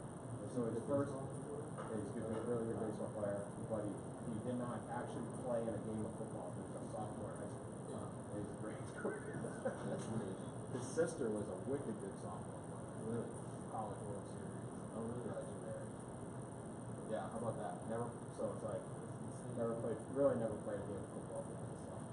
He was the backup, and then the team didn't score an offensive point. They were horrible, like freshman football team. And then the starting quarterback quit to just play basketball because he sucked at football. He said, I suck, so I'm just giving up on this sport. And then Brady got the job. San Mateo. And his high school at Barry Bonds was in that. Oh, really? He's older now. Sean Shelby. Sean Shelby's the matchmaker for Jay Moran. One big title on the card.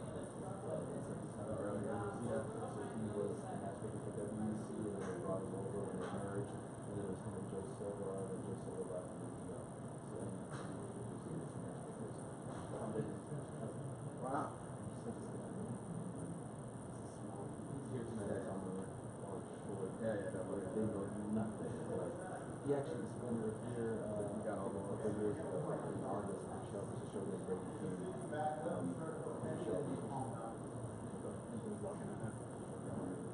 Who is?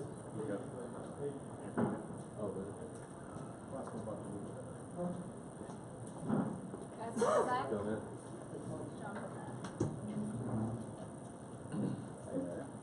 Well, how you guys doing? Good to see you. Oh, sorry, pick your camera.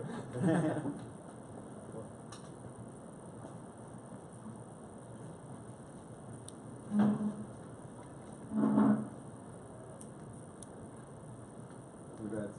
Thank you. Thank you. So We meet again. Yep. Yeah. You guys need to tell Dana why 50 G's is mine. I think you guys It's make a not. lot of money. I don't know. You guys pray for me, I guess. Can you step forward a little bit? When from the you, mic? what's it like to connect like that? It feels amazing. and also it's good to listen to your coaches. Usually when I'm balled up and ready to go, you know, I'm just angry. I just want to go. You know, my coach is to calm down, patient. You know, you're better than him everywhere. There's no way he can take you that you cannot do better than him. Just take your time, be calm. It was exactly what I wanted to happen. You set up the shot, or you're Yes. planning that? It wasn't something that I planned ahead of time, but I saw the way he was moving his head. My coaches were telling me, you know, just throw straight instead of overhand. So I saw him moving his head this way. So when I threw the jab, I knew he was going to duck that way to avoid my overhand. So that's when I threw the uppercut. And during the fight, I don't know, something strange. I could hear Kamaru in my head. Kamaru Usman saying, be calm and collected. You know, take your time. Because before we're going back there, before we're coming in, I saw him and he was talking to him. So I could hear his voice ringing in my head. So I was like, okay, let me be patient. When you got 50 on this, you sit there and watch each fight, just hope it goes to the cards? Oh yeah. Just I'm like, praying. yeah, take your time, no need to rush, you know. Don't knock anybody out, just, you know, tap each other so I can get the money. Does this one feel a little better considering what happened? Oh, way better. I'm sure last time you saw me, you were sitting here, I wasn't happy about it, you know, because one, you know, our kind of job, you want the crowd to kind of accept your win in a way. When that fight ended, you guys could see the boos, you know, it wasn't good. So I wasn't even happy about that win, you know. It wasn't something that you can boast about. It's like, hey, I won, I can sleep and be happy. I wasn't happy at all, you know. But this one, at least you can be like, yeah, there's no doubt that it was a fluke or something like that, or the referee stopped. So I'm really happy about this one. Mentally, what was it like fighting him, going through all that, and then going back to training camp to fight the same guy again? What was that like? It was kind of, wasn't too exciting, but at the same time, I would never look down on anybody. Doesn't matter who it is. You know, after the fight, I watched the fight, I knew I'm better than him anyway. You know, but it wasn't very exciting going back and fighting the same person all over again. So we just had to do some few changes and stuff like that, and everything set up. What did you shout afterwards? Come again? What did you shout afterwards? Because it seemed like you were anticipating having to land an extra shot. Mhm. The referee stepped in. And I'm sure that someone has an amazing picture of your fists clenched looking down at him. It seemed like you were screaming at him. But what were you Yes. saying? Okay. I'm the kind of person I do not like trash talk. I do not like trash talk. I'm always nice. We gonna beat each other in the ring anyway. There's no reason for you to be trash talking me. When we get in there, trash talk me with your hand. But if you guys watch the weigh-in, he started trash talking me. He's trying to tell me, you know, don't fade on me. You know, don't fade on me. You're fading on me. I'm gonna bring it to you. So, you know, I was kind of. Faded on him? Yes, I was kind of. I guess your chin didn't keep up for that long. So, yeah. So I was trying to. What did you say back to him at the weigh-in? Because you reached out and offered your hand, but you looked like you said something back to him. The only thing I could tell him was bring it on. I got you. Yeah, that's the only thing. I'm not a trash talk. I don't know how to come back when somebody says something. I don't know how to come back and, you know, and then after you go to the back and then you keep thinking a lot of stuff. I'm like, I should have said that to him. I should have said that to him. So yeah. The last time I spoke to you was in Stockholm, and of course, on that night it didn't go your way. With that being the only loss on your resume, what did you take away from that experience? And obviously now you're back in the win column and it's all fine, but what did you learn from that experience? I noticed that my wrestling wasn't as good as I thought it was, and I need to work on it. It wasn't that it wasn't as good as I thought, but I have a judo background. In my head, if you get on my leg, I can escape anyhow I want. So I had that confidence in my head, and I realized, you know, I didn't transition my judo from just being judo into MMA judo. So after that fight, you know, I went back and kind of worked a lot on those kind of experiences. So if you fight an opponent like that again down the road, do you think you'll be a lot more comfortable with that situation? It will be a whole different thing. And the good thing is also, you know, you guys know Kamaru. He's a good wrestler. So anytime I need help and I call on to him, you know, he'll be there to help me in any aspect that I need. And also now, you know, I have you guys know my manager, Ali. He has a lot of wrestlers, and I know Khabib and them. They said they will help me anytime I need. So. between you and Francis, this has the potential to be a huge night for West African athletes. Do you feel that way? Does it feel like the start of something? Oh yeah, we're coming, and I hope Francis, I know I want the bonus. You understand? But at the same time, I want something good to happen for my African brother. So I really hope he knocks him out, and we get the first African UFC champion. So yeah. Do you think that'll build momentum to hopefully hold an event in Africa? There's so many guys, you, Kamaru, Francis, it makes sense, right? Exactly, definitely. We want something to happen in Africa. So we're hoping after he knocks him out, they can schedule something in Africa. So, it doesn't matter when. Look, right now I want to take a little bit of time because I have some big news coming. But if they tell me, hey, we're going to Africa in like a month or 2 weeks, I'll be like, I'm on board. What big news have you got coming up? Huh? What big news? Me? Oh, I have a kid on. Oh, congratulations. When's the kid due? In 2 weeks. Oh, wow. Yes. So what's it been like preparing for this fight twice in the last month, knowing that your wife is, Yes, she wasn't happy, but at the same time happy for me at the same time because I was about to fight. But I said, my wife, she has to do a C-section. But because I was coming, she's kind of freaking out that what if it happened before you get home and stuff like that. I'm like, just pray, take your time. God will make everything. Yeah, so just take your time. So. Is it a boy or a girl? It's a girl. Girl. Why you wanted a boy? I want boys, I want all of us to knock everybody. I want my kids to just be knocking everybody out, A girl, I want to protect her, beat people up, I don't want to do that. I want my son to be beating people up, So what if your daughter tells you when she's 12, 13, hey dad, I want to become an MMA fighter? Go ahead. I'm not going to stop her, right. I'm not going to tell her what to do, but if she tells me she want to do it, go ahead. We're coaching her. Oh yeah. Oh, he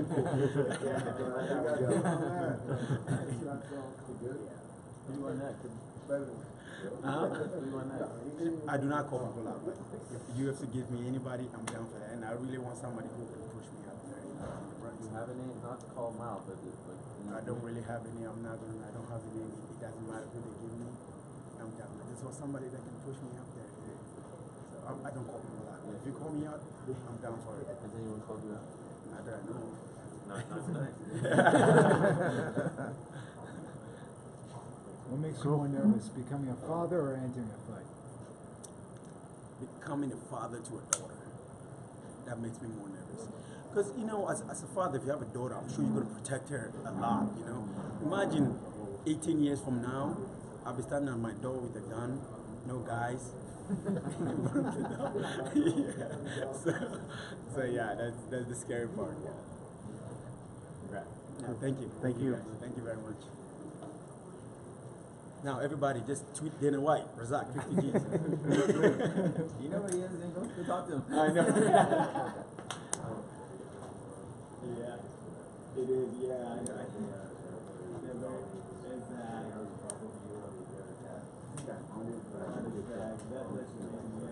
I know I wouldn't be happy yet, even though I know, but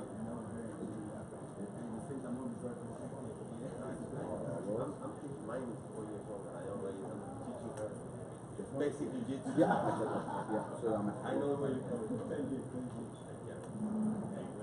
Oh, thank you so much.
Abby, your camera's still on.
Cool.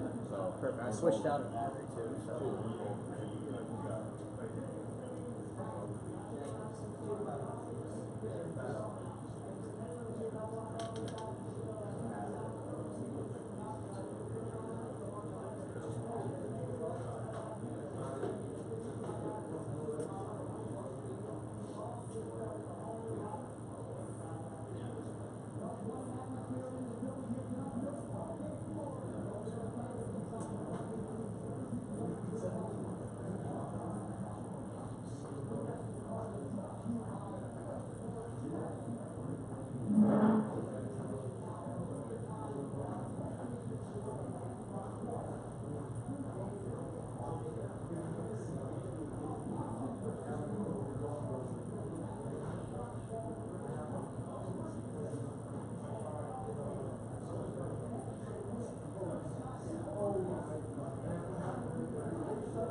Speak slowly and clearly, Kyle. You got it, man.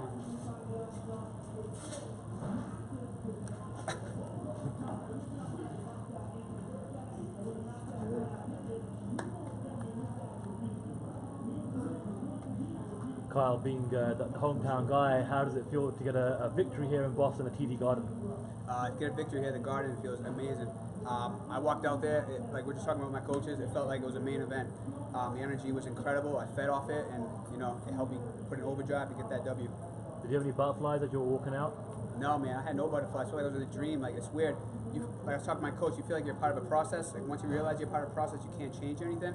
It feels like a dream. You just go with the flow, and you can barely remember afterwards. But I got the W. Feels amazing right now, and I just want to celebrate. Outside of length of time of preparation between your first fight here and this fight, what was the biggest difference fighting at the Garden? I got a good amount of experience now in the octagon. I had 45 minutes of octagon experience coming in here. Now I have an hour. I came in here 1 and 2 in the UFC. I've been in some crappy spots. I've been in some good positions. So I had a good amount of experience. I knew that would play a factor in this fight. He's an aggressive kid. He likes to come forward. He likes to bang, and I knew I had to do a smart fight. And that experience, I think, played off. How important was it to kind of be in the same card with a couple of your teammates? They're all preparing here. Calvin's about to fight. Rob's about to fight. Yeah, right Rob's now. about to fight right now. Rob talked about how important it was to work with you. Yep. How important was it to work with those guys with the same goal and the same card? It was awesome, man. We meshed very well. We had a camp together, cross training together, same strength conditioning, cross training at low zones, coming to Broadway Jiu-Jitsu, cross training everywhere. And we all peaked together. We all helped each other get through those tough days. And I just put us first on the board for Boston. Rob's about to fight right now, and Calvin's about to get it next. Ready for the Pats game now? Oh, I'm ready. I can't wait. Oh, it's going to be tremendous, man. AFC Championship, 7 years in a row. This is an incredible weekend. I just can't wait. How big were the takedowns for you? It seemed like in the past he's been susceptible to that. Is that something you were looking at going into tonight? Not really. I knew I had that in my back pocket to rely on. He definitely threw me off guard of how long he can cover range with his, he's got good arm length, good leg reach. He was throwing knees, and knees were coming like 3-4 feet. It was tough. So I know how to stay on my bike, keep my, stay light in my feet, make my angles, and press against the fence, and to try to tire his arms out. And hopefully, my striking would open up, and got a couple of takedowns, beat him up a little bit, a couple of good scrambles, and I think I did what I had to do. We were awesome in that third round. You guys were just like exchanging blows. Wow. Really awesome, man. I was in a fight. There was 10 seconds left. I'm here where I want to be, performing in front of thousands of people at the UFC Garden. At that moment, I thought I had the fight in the bag, and I just wanted to bang and leave it all out there. So that's what I did. Kyle, any words to your people back in Gloucester? Yeah, man, Gloucester, I love you all. Biggest support system. A little guy came from nothing to the UFC. You guys can do it. Whatever you dream, man. Just keep coming, working hard. Who next? Who's next? Yeah. I don't care who's next right now, man. I think I just want to get another UFC contract. I got an hour in the octagon experience now. It's time to start finishing people, start climbing these rankings, and hopefully I get another UFC contract and I start doing that. You say you want to celebrate. How are you planning on celebrating tonight? I'm just going to go find my wife, have a burger, have a Coke, watch my boys put on a show, and just play it low key like that, man. That's it. He was smiling a lot and telling you to bring it on. How distracting was that when you were trying to go after him like you were? Yeah, I knew he wanted to suck me into like a Muay Thai fight, try to clinch up, throw some knees, some dirty elbows. I didn't want to play that game. I wanted to stay on my bike, keep my range, try to mix my levels and feints, take them down. Just be all around mixed martial artist and put that out there tonight. I think I did that. Kyle, in your line of work, work with some type of sore hand. Any advice for Tom Brady tomorrow working with a sore hand? No, I think Tom can give me some advice working with a sore hand. Like, he's got it all, man. He's the GOAT. That's it. Thank you. All right, thank you guys. Thank you, Kyle.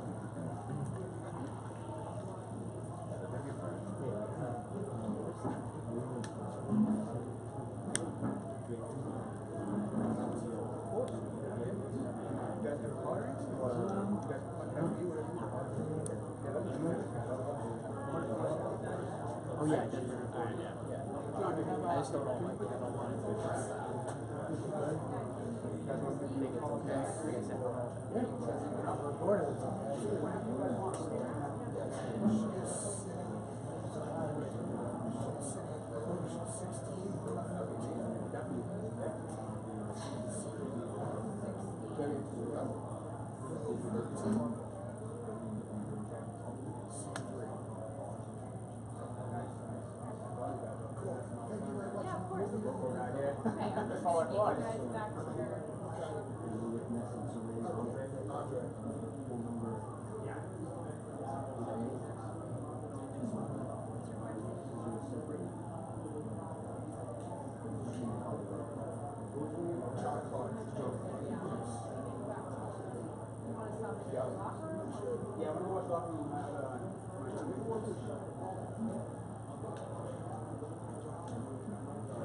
Thank you so much. Thank you guys. Can't wait. Yeah, I'm gonna do it right now. You guys want to bring me off the Super Bowl? That'd be cool. Yeah, you want to bring him to the Super Bowl? See you guys.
need to sit down?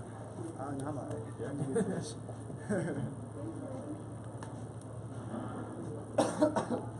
You can watch it right there, bro. Okay. Calvin will fight right now. Shout out to Calvin Cater, man. He about to do his thing. Ready to go, guys? Yep. Ready? Okay, good. Rob, talk about what set up the head kick. I can't even remember, honestly. Is that what I heard him with? Yeah. What was it? Finish it. That's what finished It was a finish it? I don't, I just, like when I get in that zone, I'm not even thinking, obviously the first 2 minutes was a little sloppy. Once I found my zone, I don't even think, I'm just back there and doing my thing. Anything different out there than expected from Almeida? No, he's fast, he's durable, you heard him, he's not gonna go anywhere, so I had to, once I heard him, I knew how to slow him down and be patient looking for the finish, but he's done every fight he's ever fought, or like especially his last one against Rivera, he got hurt and he bring it back, so I knew once I heard him, I couldn't just go too crazy on him. What do you think this win says to me? I'm here, man. Like I said, I had a little hiccup with the Munoz fight. Shout out to Pedro Munoz, love that guy. But I'm here. I got power. If I touch you, I'm putting you away. You weathered the storm in the first round, came back in the second round. There was a moment in the second round. Lost that first round? No, I said you weathered the storm in the first round. You came back in the second round, and there was a moment in the second round where you landed a strike, and then the place just came alive. Could you hear the crowd and that egged you on? I'm telling you, it's kind of creepy how nothing, you can't hear anything, you just flow. You just flow. You go in there and you just flow. And like I said, I don't even know what I hit him with. I just knew it just kept hitting him. What were your thoughts when you had him in trouble early in the second round? I couldn't tell you. I'm sorry. I really couldn't tell you. I just knew he wasn't out. I just knew he wasn't out. I knew he wasn't that hurt. I could feel it. It's almost like I feel like the body almost goes limp.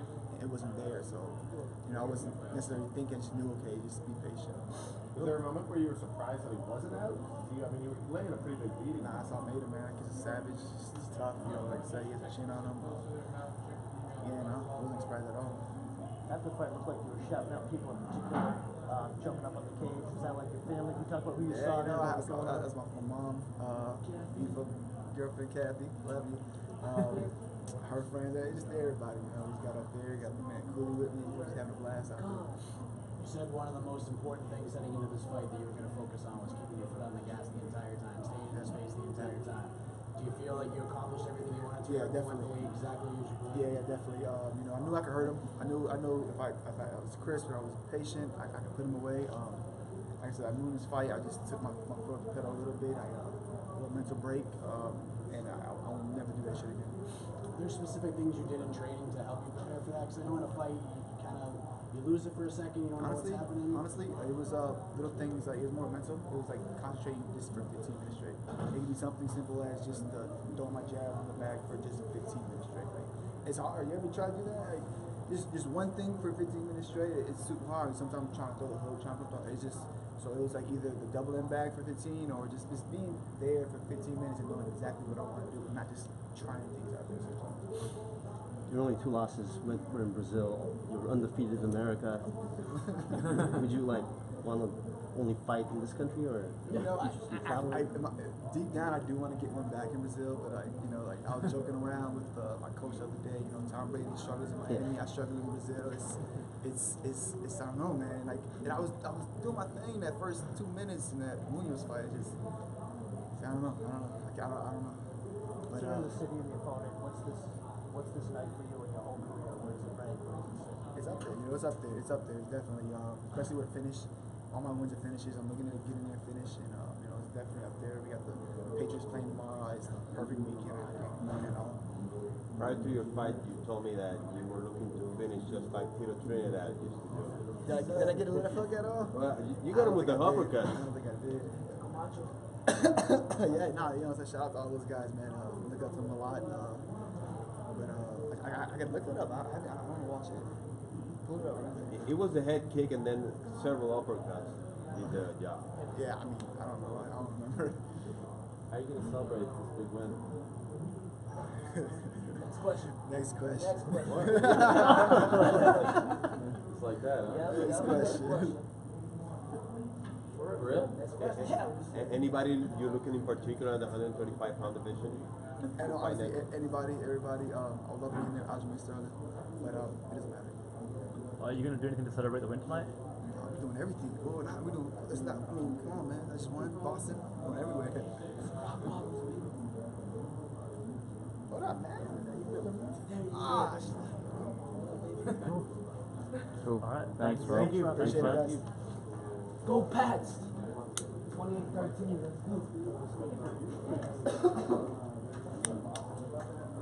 What do you do?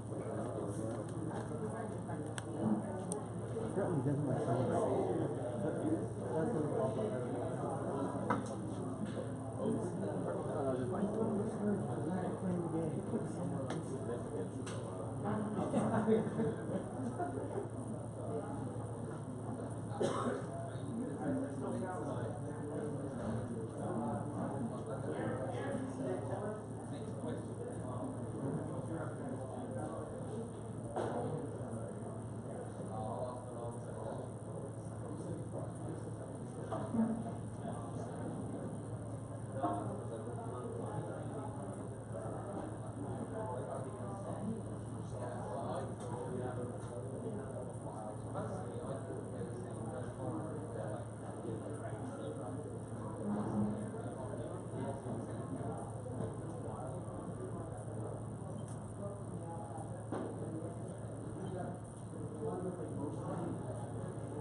So it's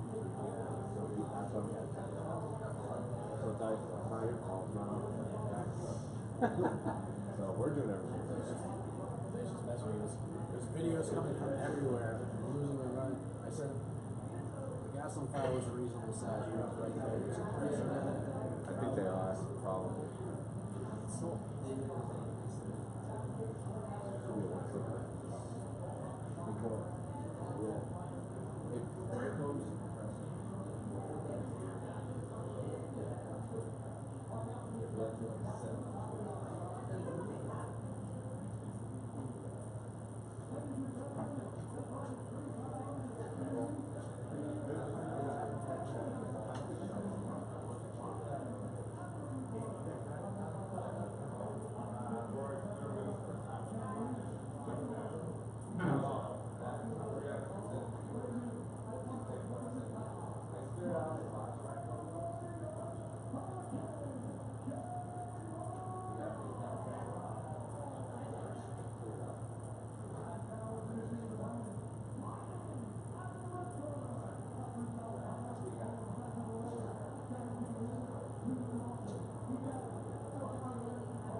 Yeah,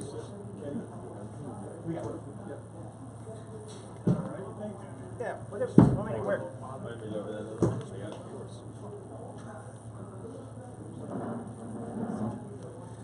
What a baby, right? What a diva.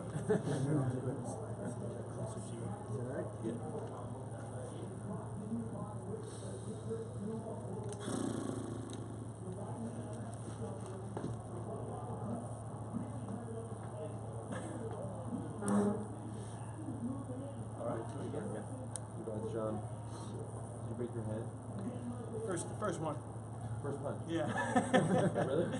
I mean, that's when it hurt the most, and then after that I just kept throwing it. Maybe it didn't probably help when I kept doing it, but yeah, first one you could tell right away it was probably done. But I'm a meathead. I keep going. And yeah, I mean, whatever. It hurts. Use my left hand to drink beers. That's it. What does it feel like? Like, how do you know you broke it? Can't close. It really hurts. Really? I'm a baby in my mom. Has that ever happened that early in the fight for you? No, I've never broken my hand before. Really? Yeah. First time ever in my actually life. So, yeah, I've got pretty good hands, and my hands are pretty hard. Just, I think I cracked them pretty good right on the side of the skull. And I knew I hurt him too, and threw it again right away. And yeah, just, I don't know. I probably loaded up on it too much. I kept trying to throw it. I don't know. I definitely didn't help it by, when I didn't help breaking it when I kept throwing it, but it's part of the game. Did you consider No. When you heard one of the scorecards read out for him. When I did what? I'm sorry. When you heard one of the scorecards read out, Oh, 29-28 for him, what were you thinking? Listen, I know, man, we're all trying to do it. I mean, well, not him anyway. But most of us, when we fight, we're trying to get these finishes. We're trying to put on a show for the fans. I mean, if I'm going to be put on a good spot in the card, a huge card, probably one of the best cards I've ever been on, I'm here to put on a damn show. I don't care win or lose. I mean, most of the time, I don't care if, I know it's not a smart thing. Half my pay is based on if I win or lose, but I want to put on a damn show. And he didn't want to, man. And I really wanted to get the knockout. I really wanted a bonus, like always. I'm always fighting for bonuses. Even fight of the night, I don't care. Just let's put on a damn show. And he's running that much. So scary that a judge could give it to him. And I hate judges. Sorry, I hate you all. And it's probably not help me get any judges, any scores my way in the future. But I don't want scores. I want knockouts. It's hard to do if you're running like that. When we spoke earlier in the week, you said you were hoping that the fight wouldn't go more than one round, so you didn't have to listen to Chris Weidman give you some advice in between rounds. So how was that today? Horrible. I don't even know what it is. I mean, all I remember is him, just being really annoying. Nah, he did a great job. I mean, they all did a great job. Spiro. I mean, this is my first fight in 25. First fight in 25 fights, career fights. I haven't had Keith Trimble in my corner, so it's nice to not get yelled at for a while. Chris has given me nice massages before, so a little different. It was cute, But man, I really didn't want it to go past one round. I don't want to hear that. It's frustrating, but man, I don't know what else you got to do. I really don't. I hate that a judge could give it to him. I mean, damn. I heard Dana in the corner saying, "You got to be kidding!" After the one judge, read it the other way. So I mean, it's cool that you hear the boss saying that he's seen plenty of fights. So it's cool to hear him and all my other corner guys telling me there's no way that he won any round. So it's hard to tell when you're in there who's winning these rounds sometimes. But everyone that I've talked to so far thought I won clear all 3 rounds. So scary, man. Scary. You don't want to lose judging these damn things, man. Scary stuff. Did you injure your foot as well? No, he landed some good kicks on my left leg. That's why I'm sitting like an old man right now. Nothing bad, probably a little bruise. Those calf kicks are a little annoying. I was trying to load up and get a good right hand. I got him a couple times with it, so he stopped throwing it because that's how I like to check those kicks. Is I could pick up my leg and check them in, or I could try to throw a right hand and go for a finish, which I'm always trying to do. And that's what I tried to do. Bend into it, throw a right hand. I landed a good one and he stopped throwing it. So, but yeah, he got me some good ones. That's why I'm limping a little bit, but I don't care. He can throw 1,000. I'll be fine. Keep going. Brooklyn? Yeah, I mean, I'll fight one-handed. As long as this thing's okay, I'd love to do it. It'd be really cool. That card is sick. So, I mean, it really is. It's. I guess he wasn't lying, Dana, when he said he owed Brooklyn because that last one was horrible. I was at that one. It was tough to watch. So this one was sick, man. Oh my gosh, Khabib, Doug Rose, jeez, Joanna. I mean, damn, that's a cool card. I'd love to be on it, but we'll see. Even if it's one-handed, I can do it. Cut the damn thing off. How are you going to celebrate tonight? Drink some Teddy Brewskis with the boys. Me and Steve Bay are gonna just have a good night. That's all I know, man. I'm waiting for him. I'm hoping I get back, before his fight starts. Go give him a hug, wish him luck, whip some good juju on him, and that's all I really care about now. It's tough, I always say it's my toughest time in this sport is when I'm watching, two of my best friends, Chris Weidman and Steve Miocic fight. That's probably the toughest time in this fight, not being in there, because I can't go in there, kick Francis or something like that, and then Steve Pitt finish. You know what I mean? I want to help him. That's my boy. I know what goes into this, so it's tough not being able to go in there and help him out. But I want my boy to fight. I'm throwing down too, So tough to not be able to help out one of those guys. But, a lot of confidence in him. Best heavyweight ever. So let's hope he gets it done. And, we'll have a fun night tonight. Bronk and him all over Boston. Thank you. Thank you. Sorry, I'm sick, guys. Oh, you're good. Guys, we'll bring Calvin in after they have the co-main. Okay. In between the co-main and main. Okay. Calvin. That's great. Fuck, I know that. But I mean, usually I can pull out the decent fights. Scary. Was he close? What do you think? I mean, Dana, Chris, what do you think? Do you think it was possible 20 rounds? You thought it was possible that he got a 20 rounds? Maybe. Casey, is that you? You can say it. Tell me the truth. I don't know. Casey, is that you? It's scary, man. They're judging now. Yeah, this is right. I never want to 5 round fight. Fuck that. John, what's the name of the song you looked at the really close? I don't know. Nor'easter. Nor'easter. Hey, John, where do you go?